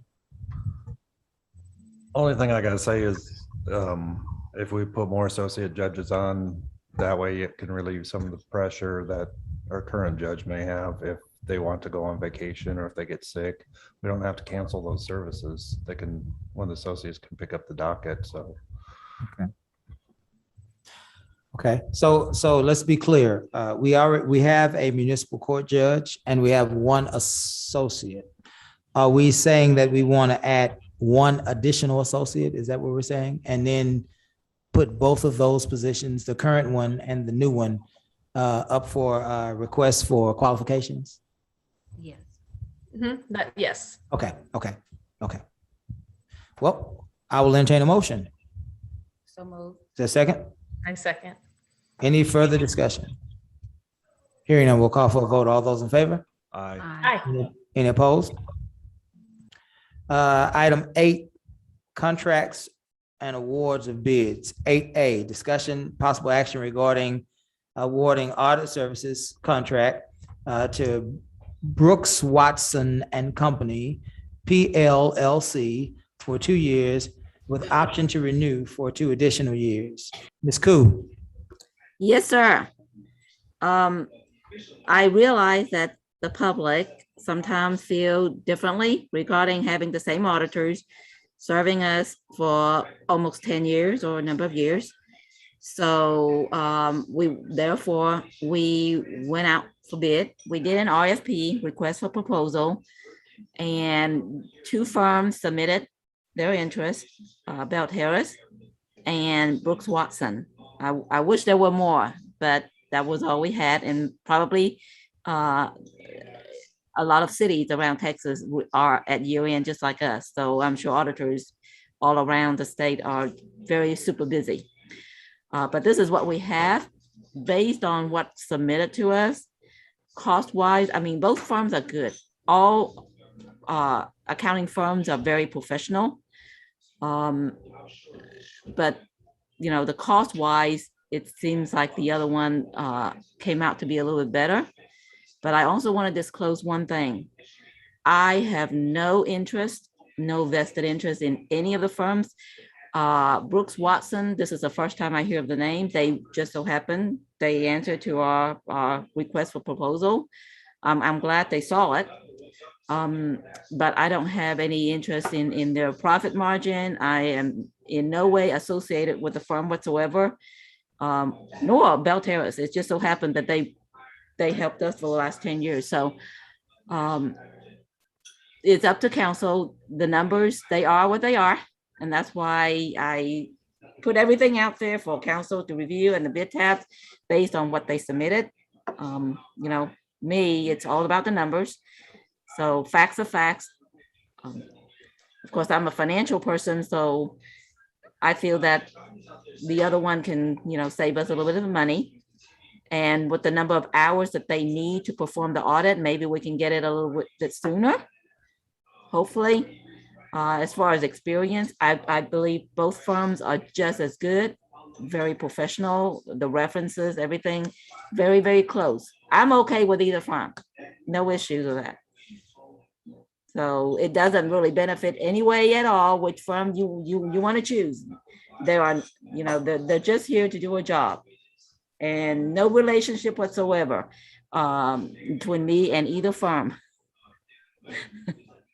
Yes, ma'am. I do have to work with them though. Either firm that you choose, I do have to work with them because the city and whatever firm you choose are partners, and we have to know each other well enough to be able to complete the audit and submit to you. All right. Yes, ma'am. But I don't share any of the profit margin with them at all. Thank you for that. Council, do we have any other questions for Ms. Koo as it relates to awarding these auditing services? So is this the same company that we've used in the last 10 years, she said? No, this is a Another different company. Yeah. So, okay. This is a brand new one. Actually, this is the first time I hear of their name. I of course, if council choose this firm, we will meet the partners. It'll be first time for me, but that's okay. I'm willing to work with anybody. I don't have any questions. Any other questions? We'll entertain a motion. So moved. Is there a second? Second. Any further discussion? Hearing none, we'll call for the vote. All those in favor? Aye. Any opposed? Item 8B, discussion possible action regarding authorizing the mayor to execute an interlocal agreement between the city of Lamarque and the county of Galveston for the city's continued participation in the Galveston County Auto Crimes Task Force. Chief Argon. Mayor Bell, council members, this has been something that we rejuvenated back during my previous tenure. It's going for many years, started back up in 2013, had it 8 years in a row. This is the 9th year, and it's a really good deal. They basically fund the officer's salary and provide a lease vehicle for our officer, who's right here, he's going to be talking to you in a minute. We have to provide benefits, fringe benefits, gas and oil, insurance, maintenance, month maintenance. And they asked that we actually kick in as a match $28,251 minimum. Well, it comes out to roughly $31,851 due to its fringe benefits and so forth. You probably know this, auto crimes leads to the solving of many cases. People that steal cars are doing many other things, and very productive with our crime situation. Every little bit helps.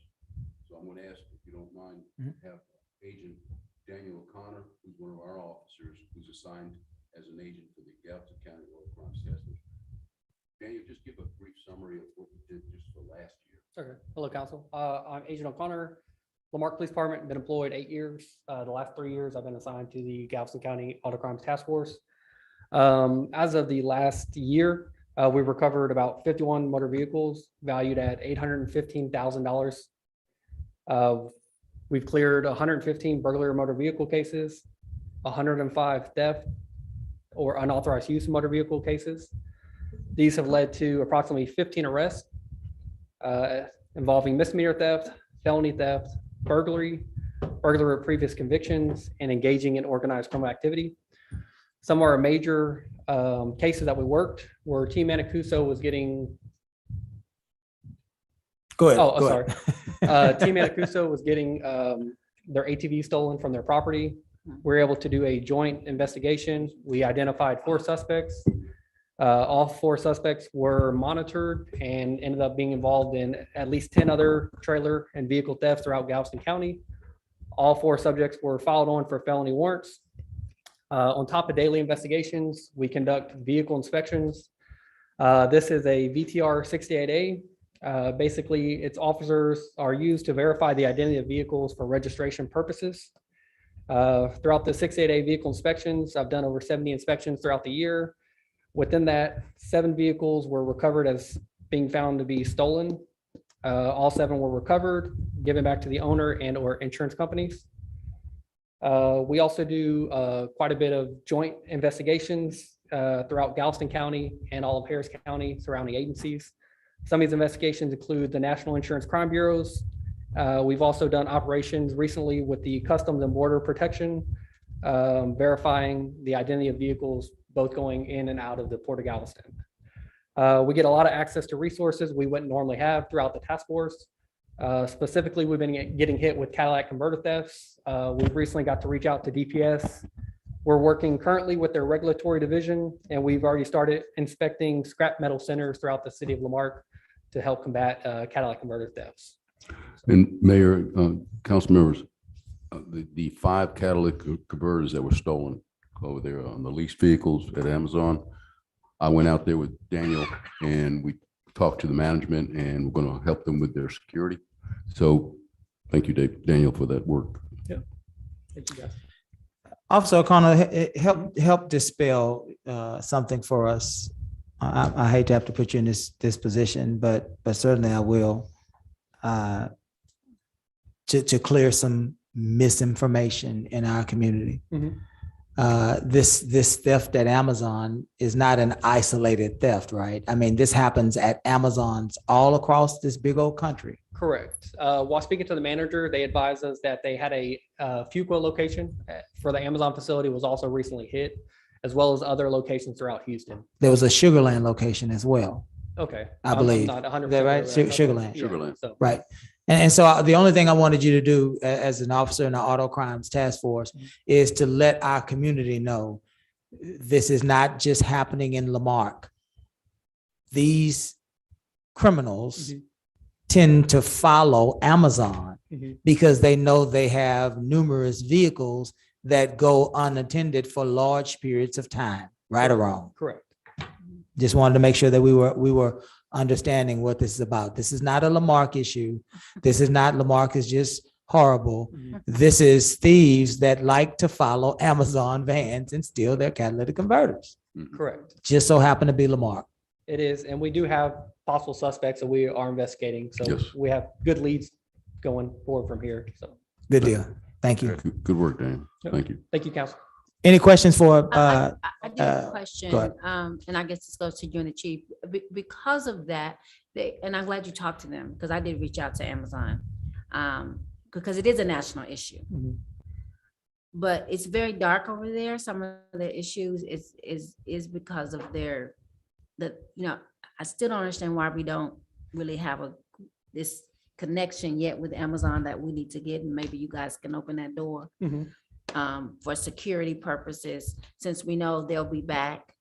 I've only talked to 2 out of the 4 contractors that are doing business out of the warehouse, and their concern is, what are we doing at Lamarck Police Department? So maybe we need to articulate that a little bit better with them to see what their needs are, because from what the research that I've done with Amazon, because, you know, the Marque is the only place that I've never seen so many residents, Mayor, like you said, put themselves down. I'm like, dude, if you do a little research, you'll see it's happening all over the nation. Yeah.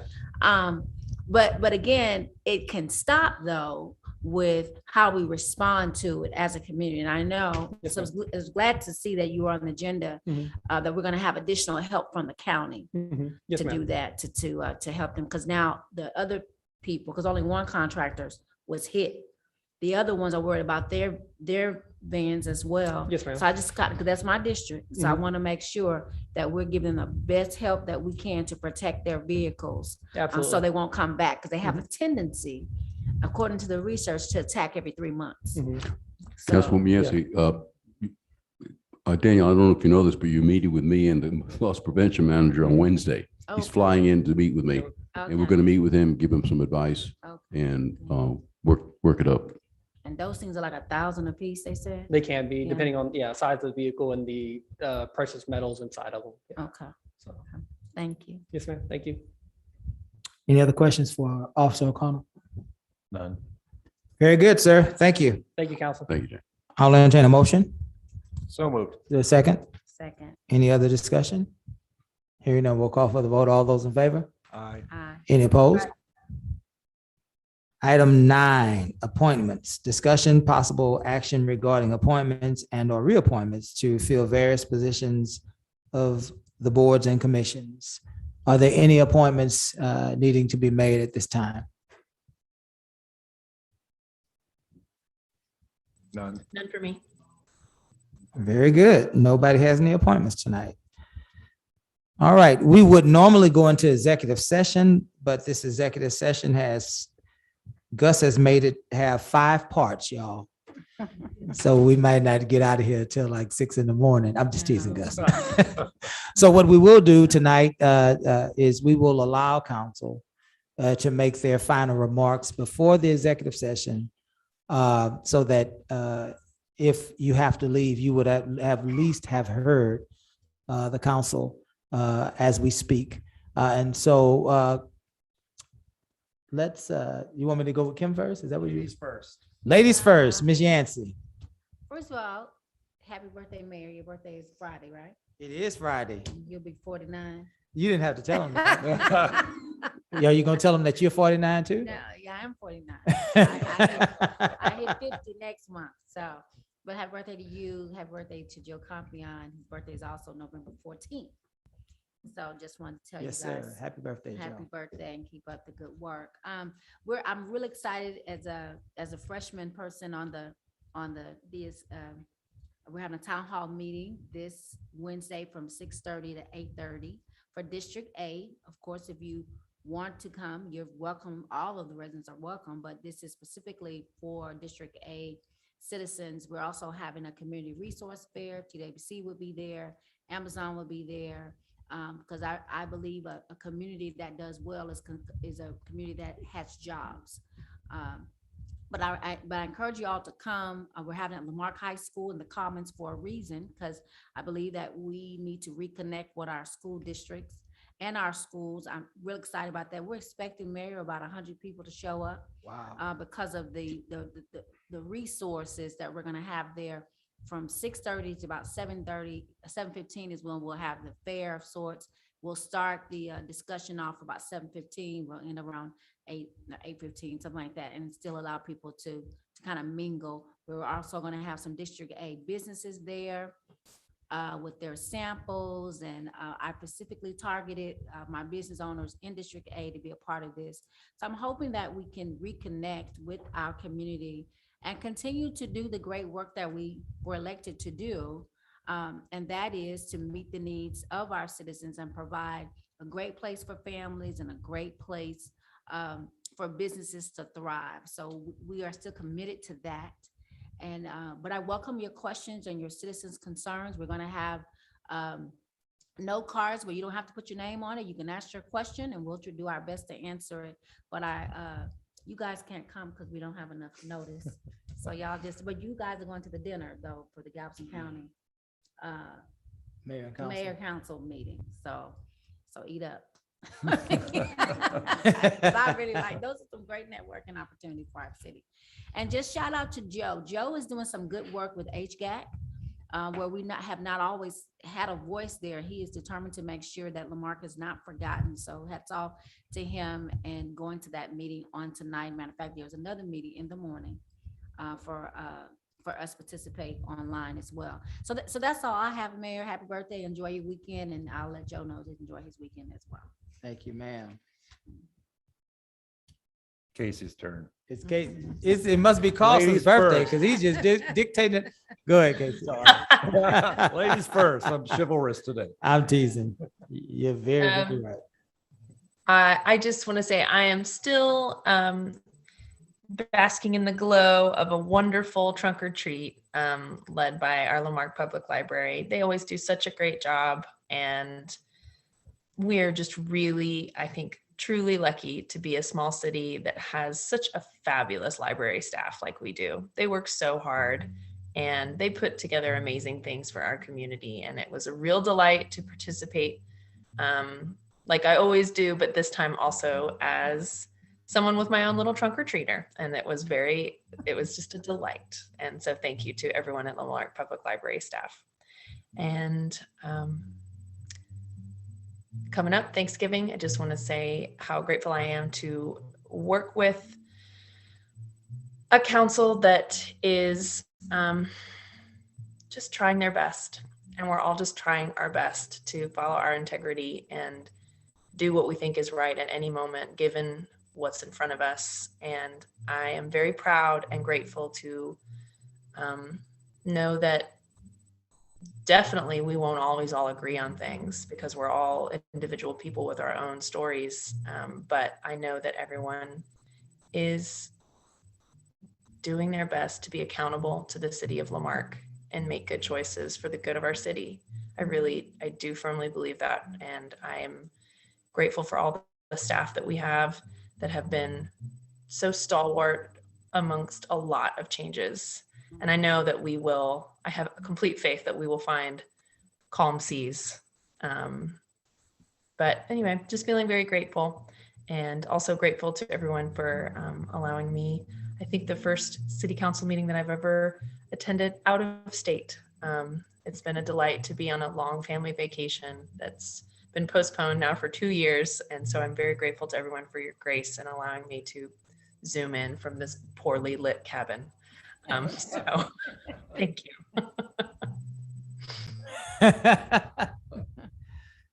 Looks like one of those scenes of, what is that, Halloween with Michael Myers? Yeah, I know. I swear it's not as scary as it looks. Watch out, Casey.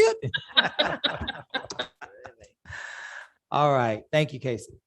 I joined Councilwoman McAuliffe. Kudos to those that participated in the trunk or treat.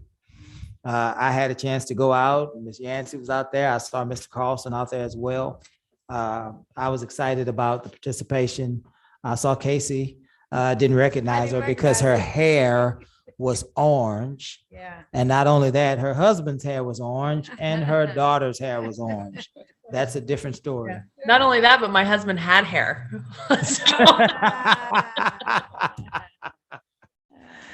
We had a great time out with the young people of our community. And certainly this past Saturday was another successful fall sweep. I had a chance to come out and hang out with the KLMBC with the chairwoman, Ms. Brown, and Mr. Loftus was out as well. And Mr. Pettijohn was out. Again, Councilwoman Yancey came out to check on, as a councilwoman, former KLMBC member, the progress. Great event, heavy flow, a lot of participation. Thank you to the Keep Lamarck Beautiful Commission. Thank you to the Public Works Department. Thank you to the Code Enforcement Department. All of those entities came together to work together to help our city be cleaner. It's important to us that we present ourselves in our best light. And so that was a great day as well. I wanted to remind those of you that don't know, this Thursday at 8 o'clock, at the West Side Fire Station. We call it the Central Fire Station. Those of you that might get confused, it's the West Side Fire Station from 8, I think, to 10. The mayor and council will have a Veterans Day breakfast.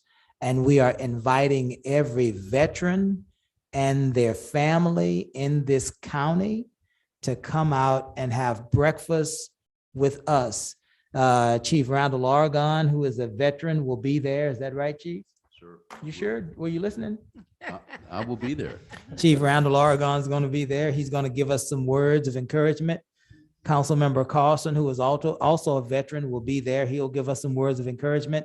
I believe there may be another speaker or so, but we want you to come out 8 o'clock Thursday, Veterans Day, to have breakfast with this council. And in fact, the council won't even have breakfast. The council will actually be serving the breakfast.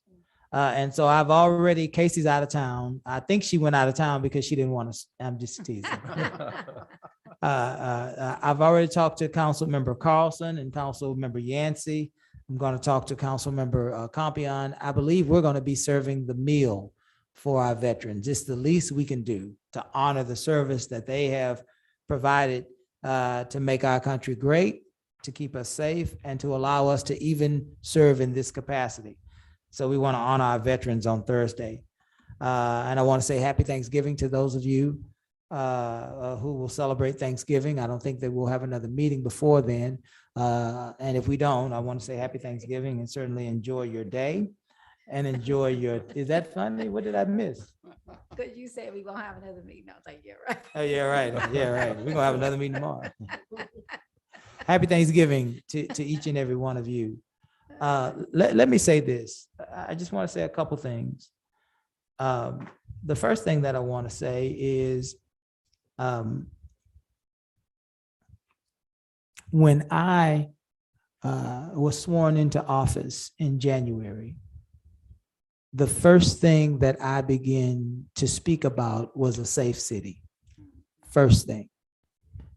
We had a town hall meeting about that safe city initiative. I campaigned on the idea of a safe city. In fact, the wild dream that our city could potentially be the safest city in Texas. Crazy, crazy, crazy dream, but I ran on it. And I think about it every day.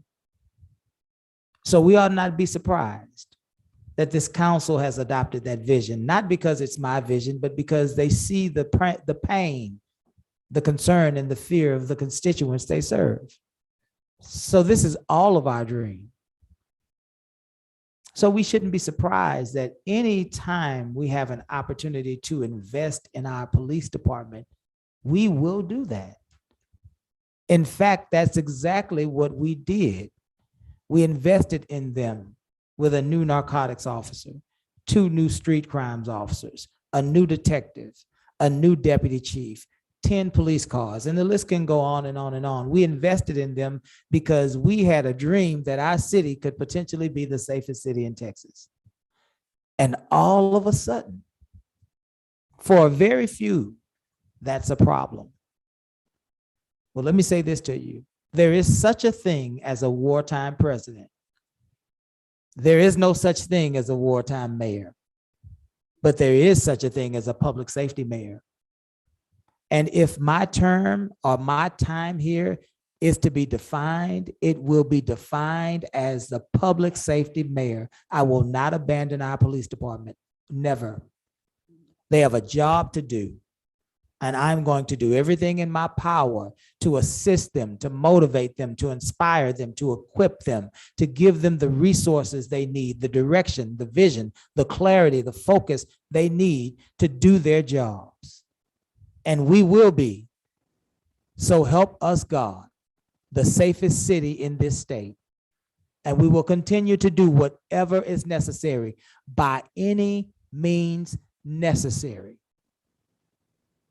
to give them what they need to be the safest city in Texas. Now, lastly, to our community, this is not a war.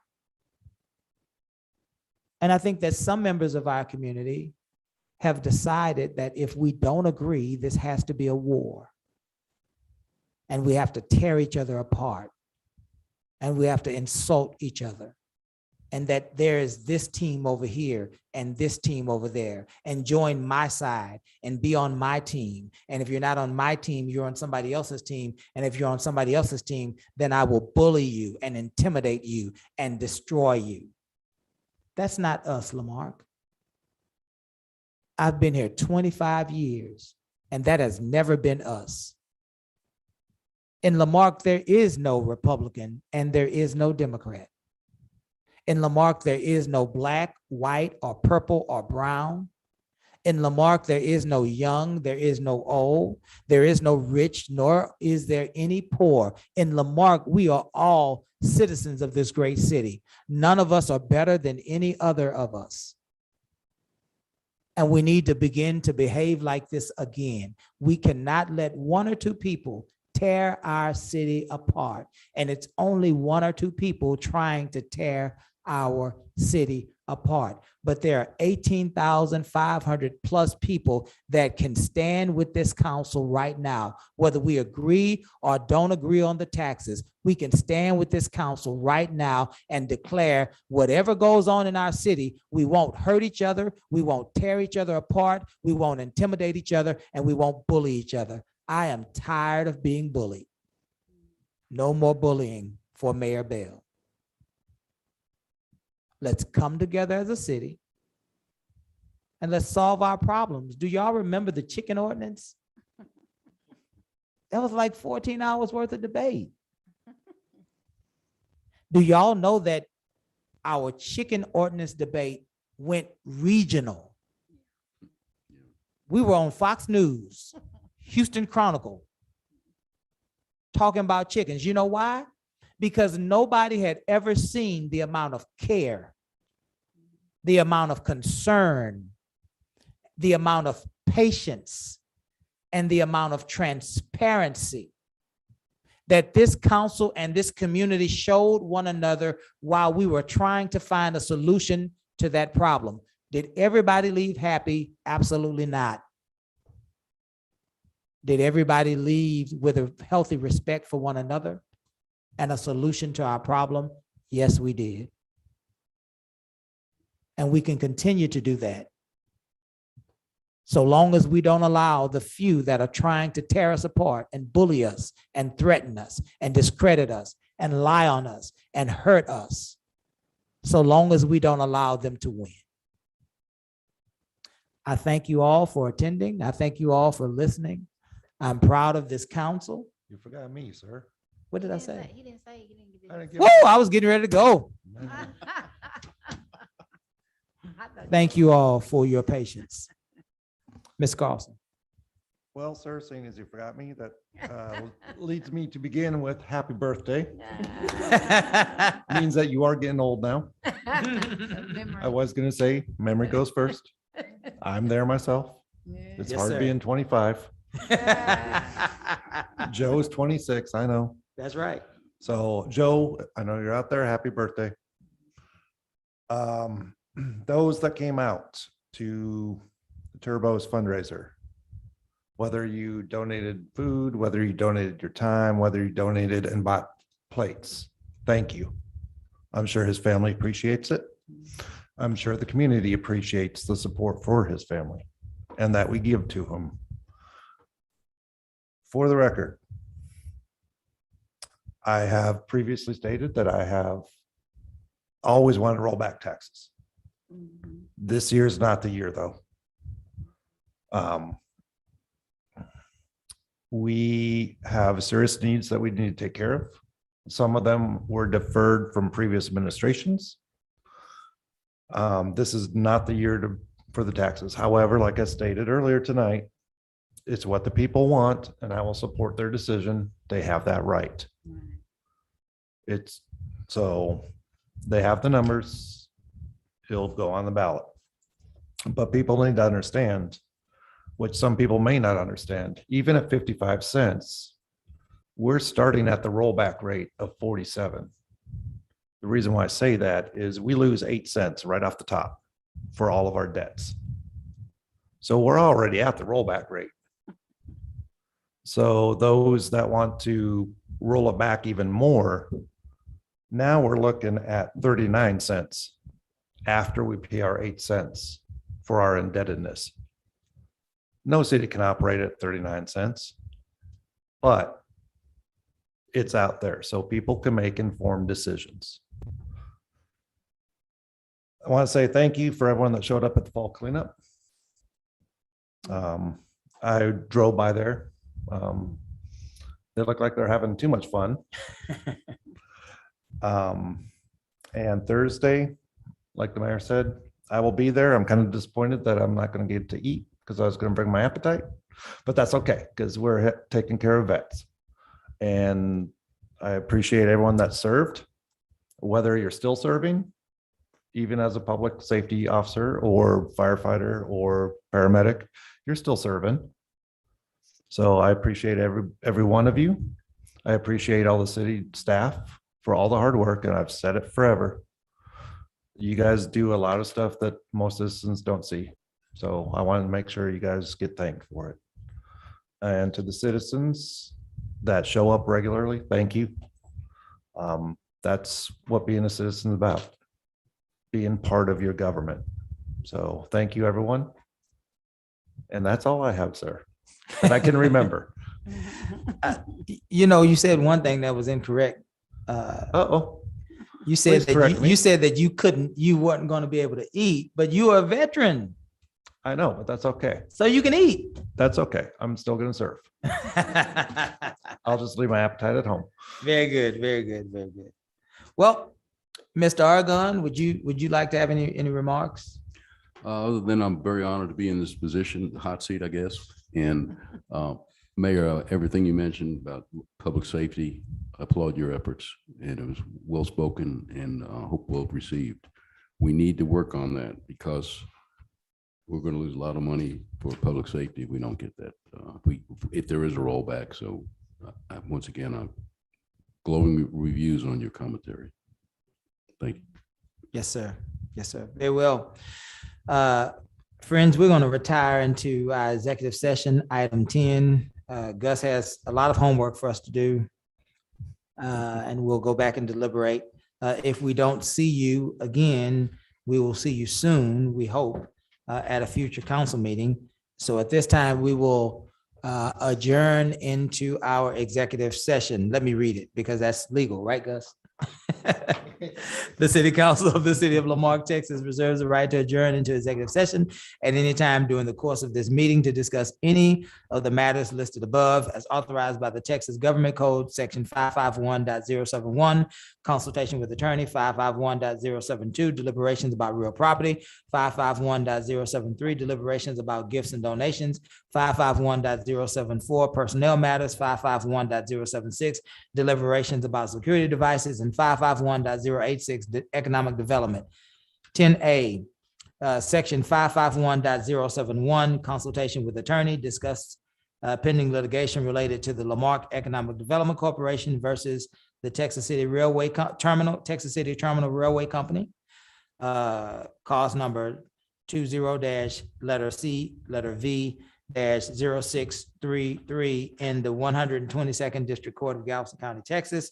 10B, section 551.071, consultation with attorney regarding Nicole Green versus the City of Lamarque, cause number 3, semicolon, 20 letter C, letter V -00380 in the United States District Court for the Southern District of Texas, Galveston Division.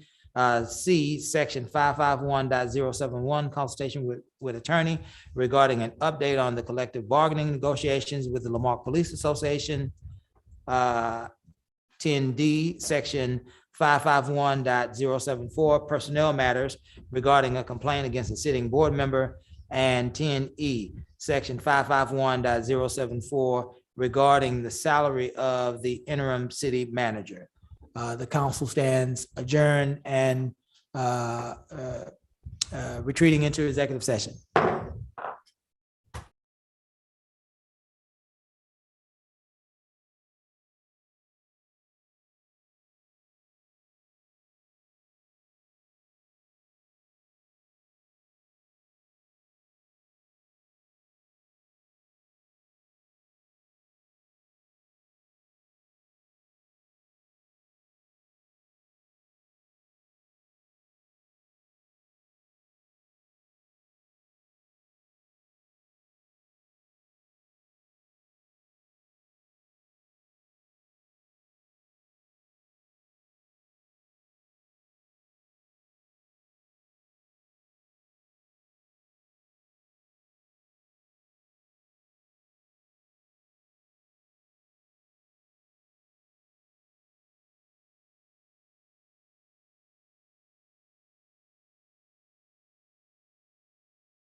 Casey?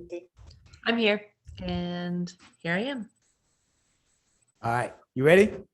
Mhm.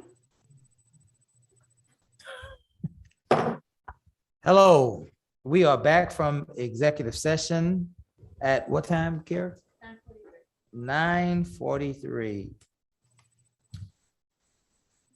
Council, I will entertain a motion on item A, section 551.071, consultation with attorney.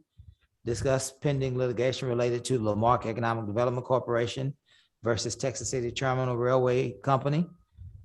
Cause number 20 letter C, letter V 0633 in the 122nd District Court of Galveston County, Texas. I move that we, as a council, give direction to our attorneys to arrange for a joint meeting between ourselves, the EDC, and the railway terminal. Is there a second? A second.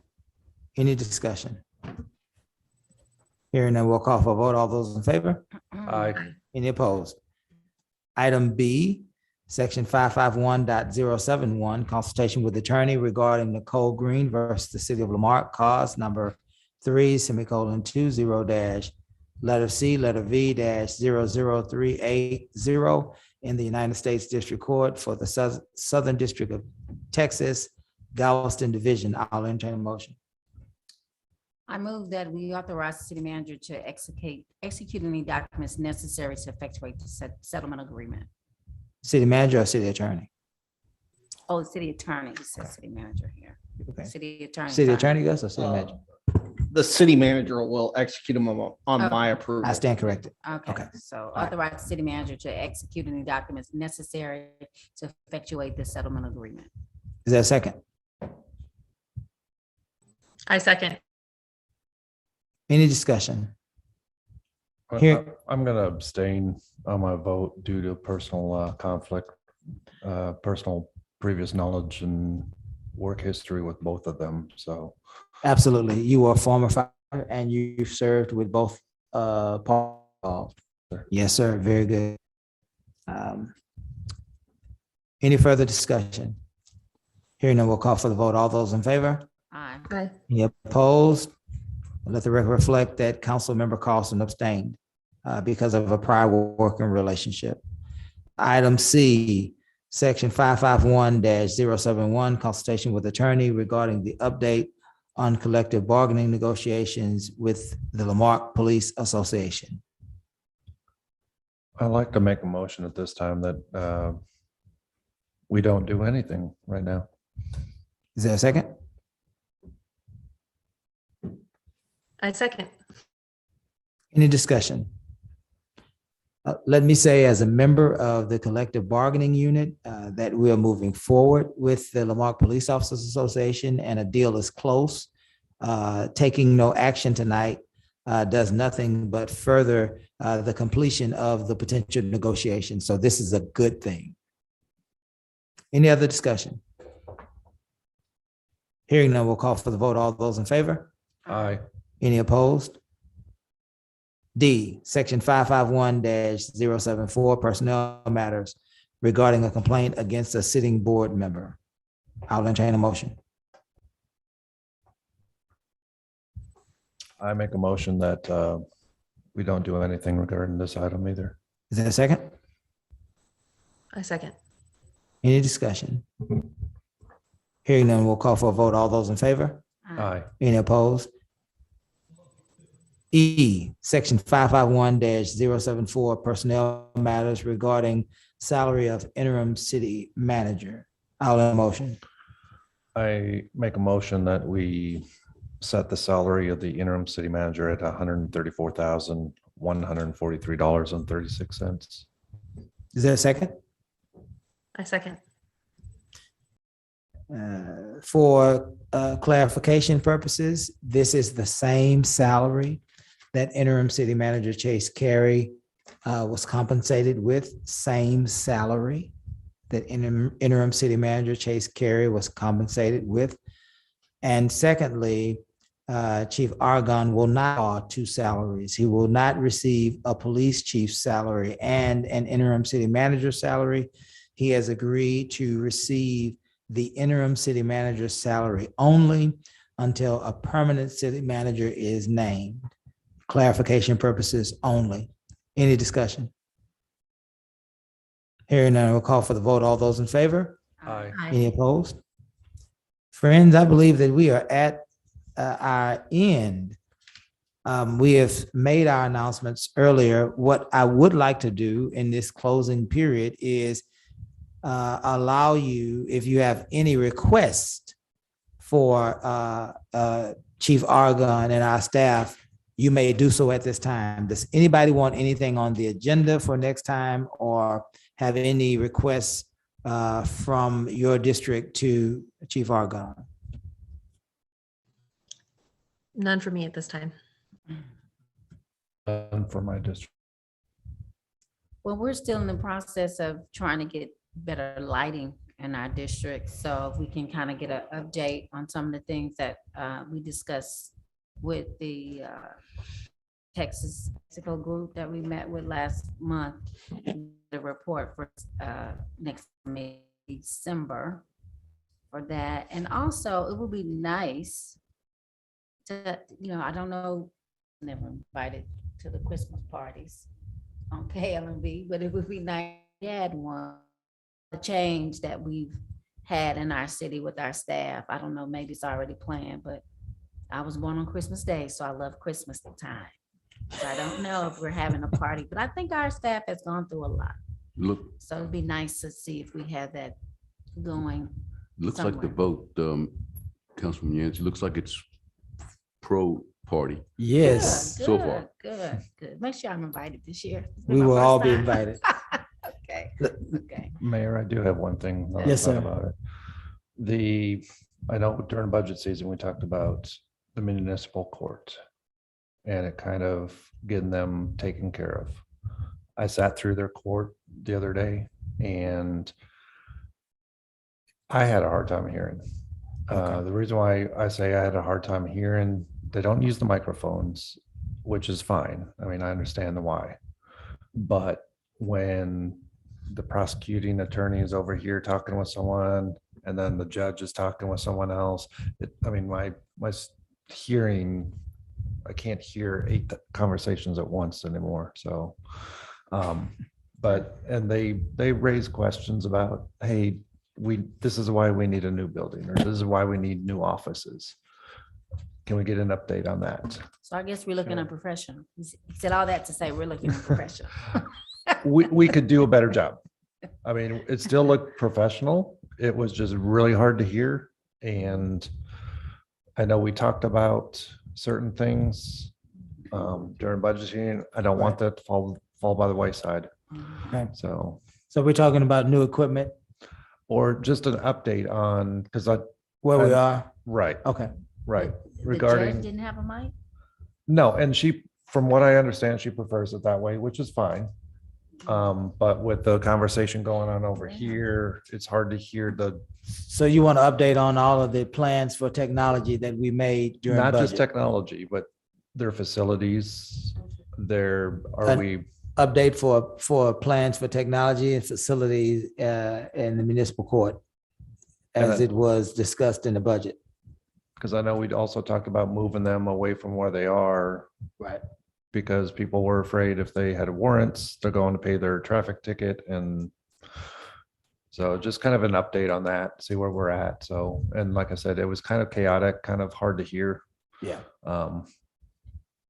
And as far as the microphone stuff, that's the judge's, that's her realm. And if she chooses not to use them, that's her choice. But I would just like an update because we need to do something, take care of them too. Yeah, very good. Very good. Councilwoman Yancey, I believe that Robin and Kiera were polling the staff to see if they were inclined to have a Christmas party, and it sounds like they are more inclined than not to have a Christmas party. Is that right? Miss Patty, I missed the whole.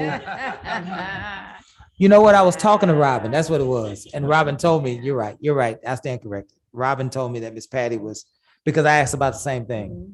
And one of the other things that we are planning is an appreciation dinner for our volunteers. And that would happen in December. And so we want to make sure that we're following up with that. I believe that is also Miss Patty, if I'm not mistaken. That was you? I just got it all messed up. It's too late. So Happy Kiara's birthday. gonna help us with our volunteer appreciation for our, and that'll happen in December as well. Let me say this, it looks like we're gonna have an election on our tax rollback this May. And Gus, I would like for you to work with Chief Argon to take the necessary steps to bring to our voters the opportunity to vote for a new police station. I want the voters to have an opportunity to vote for a new police station so that this entire election would be about the future of our police department. We need a new police station. It's clear.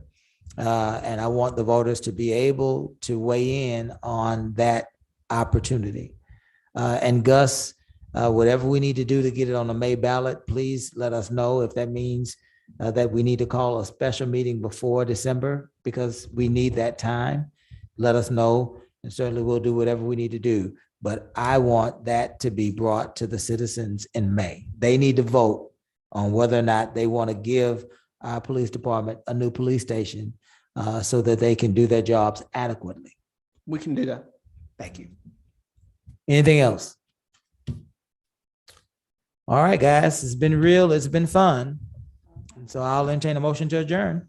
So moved. There's a second? Second. All in favor? Aye. We stand adjourned.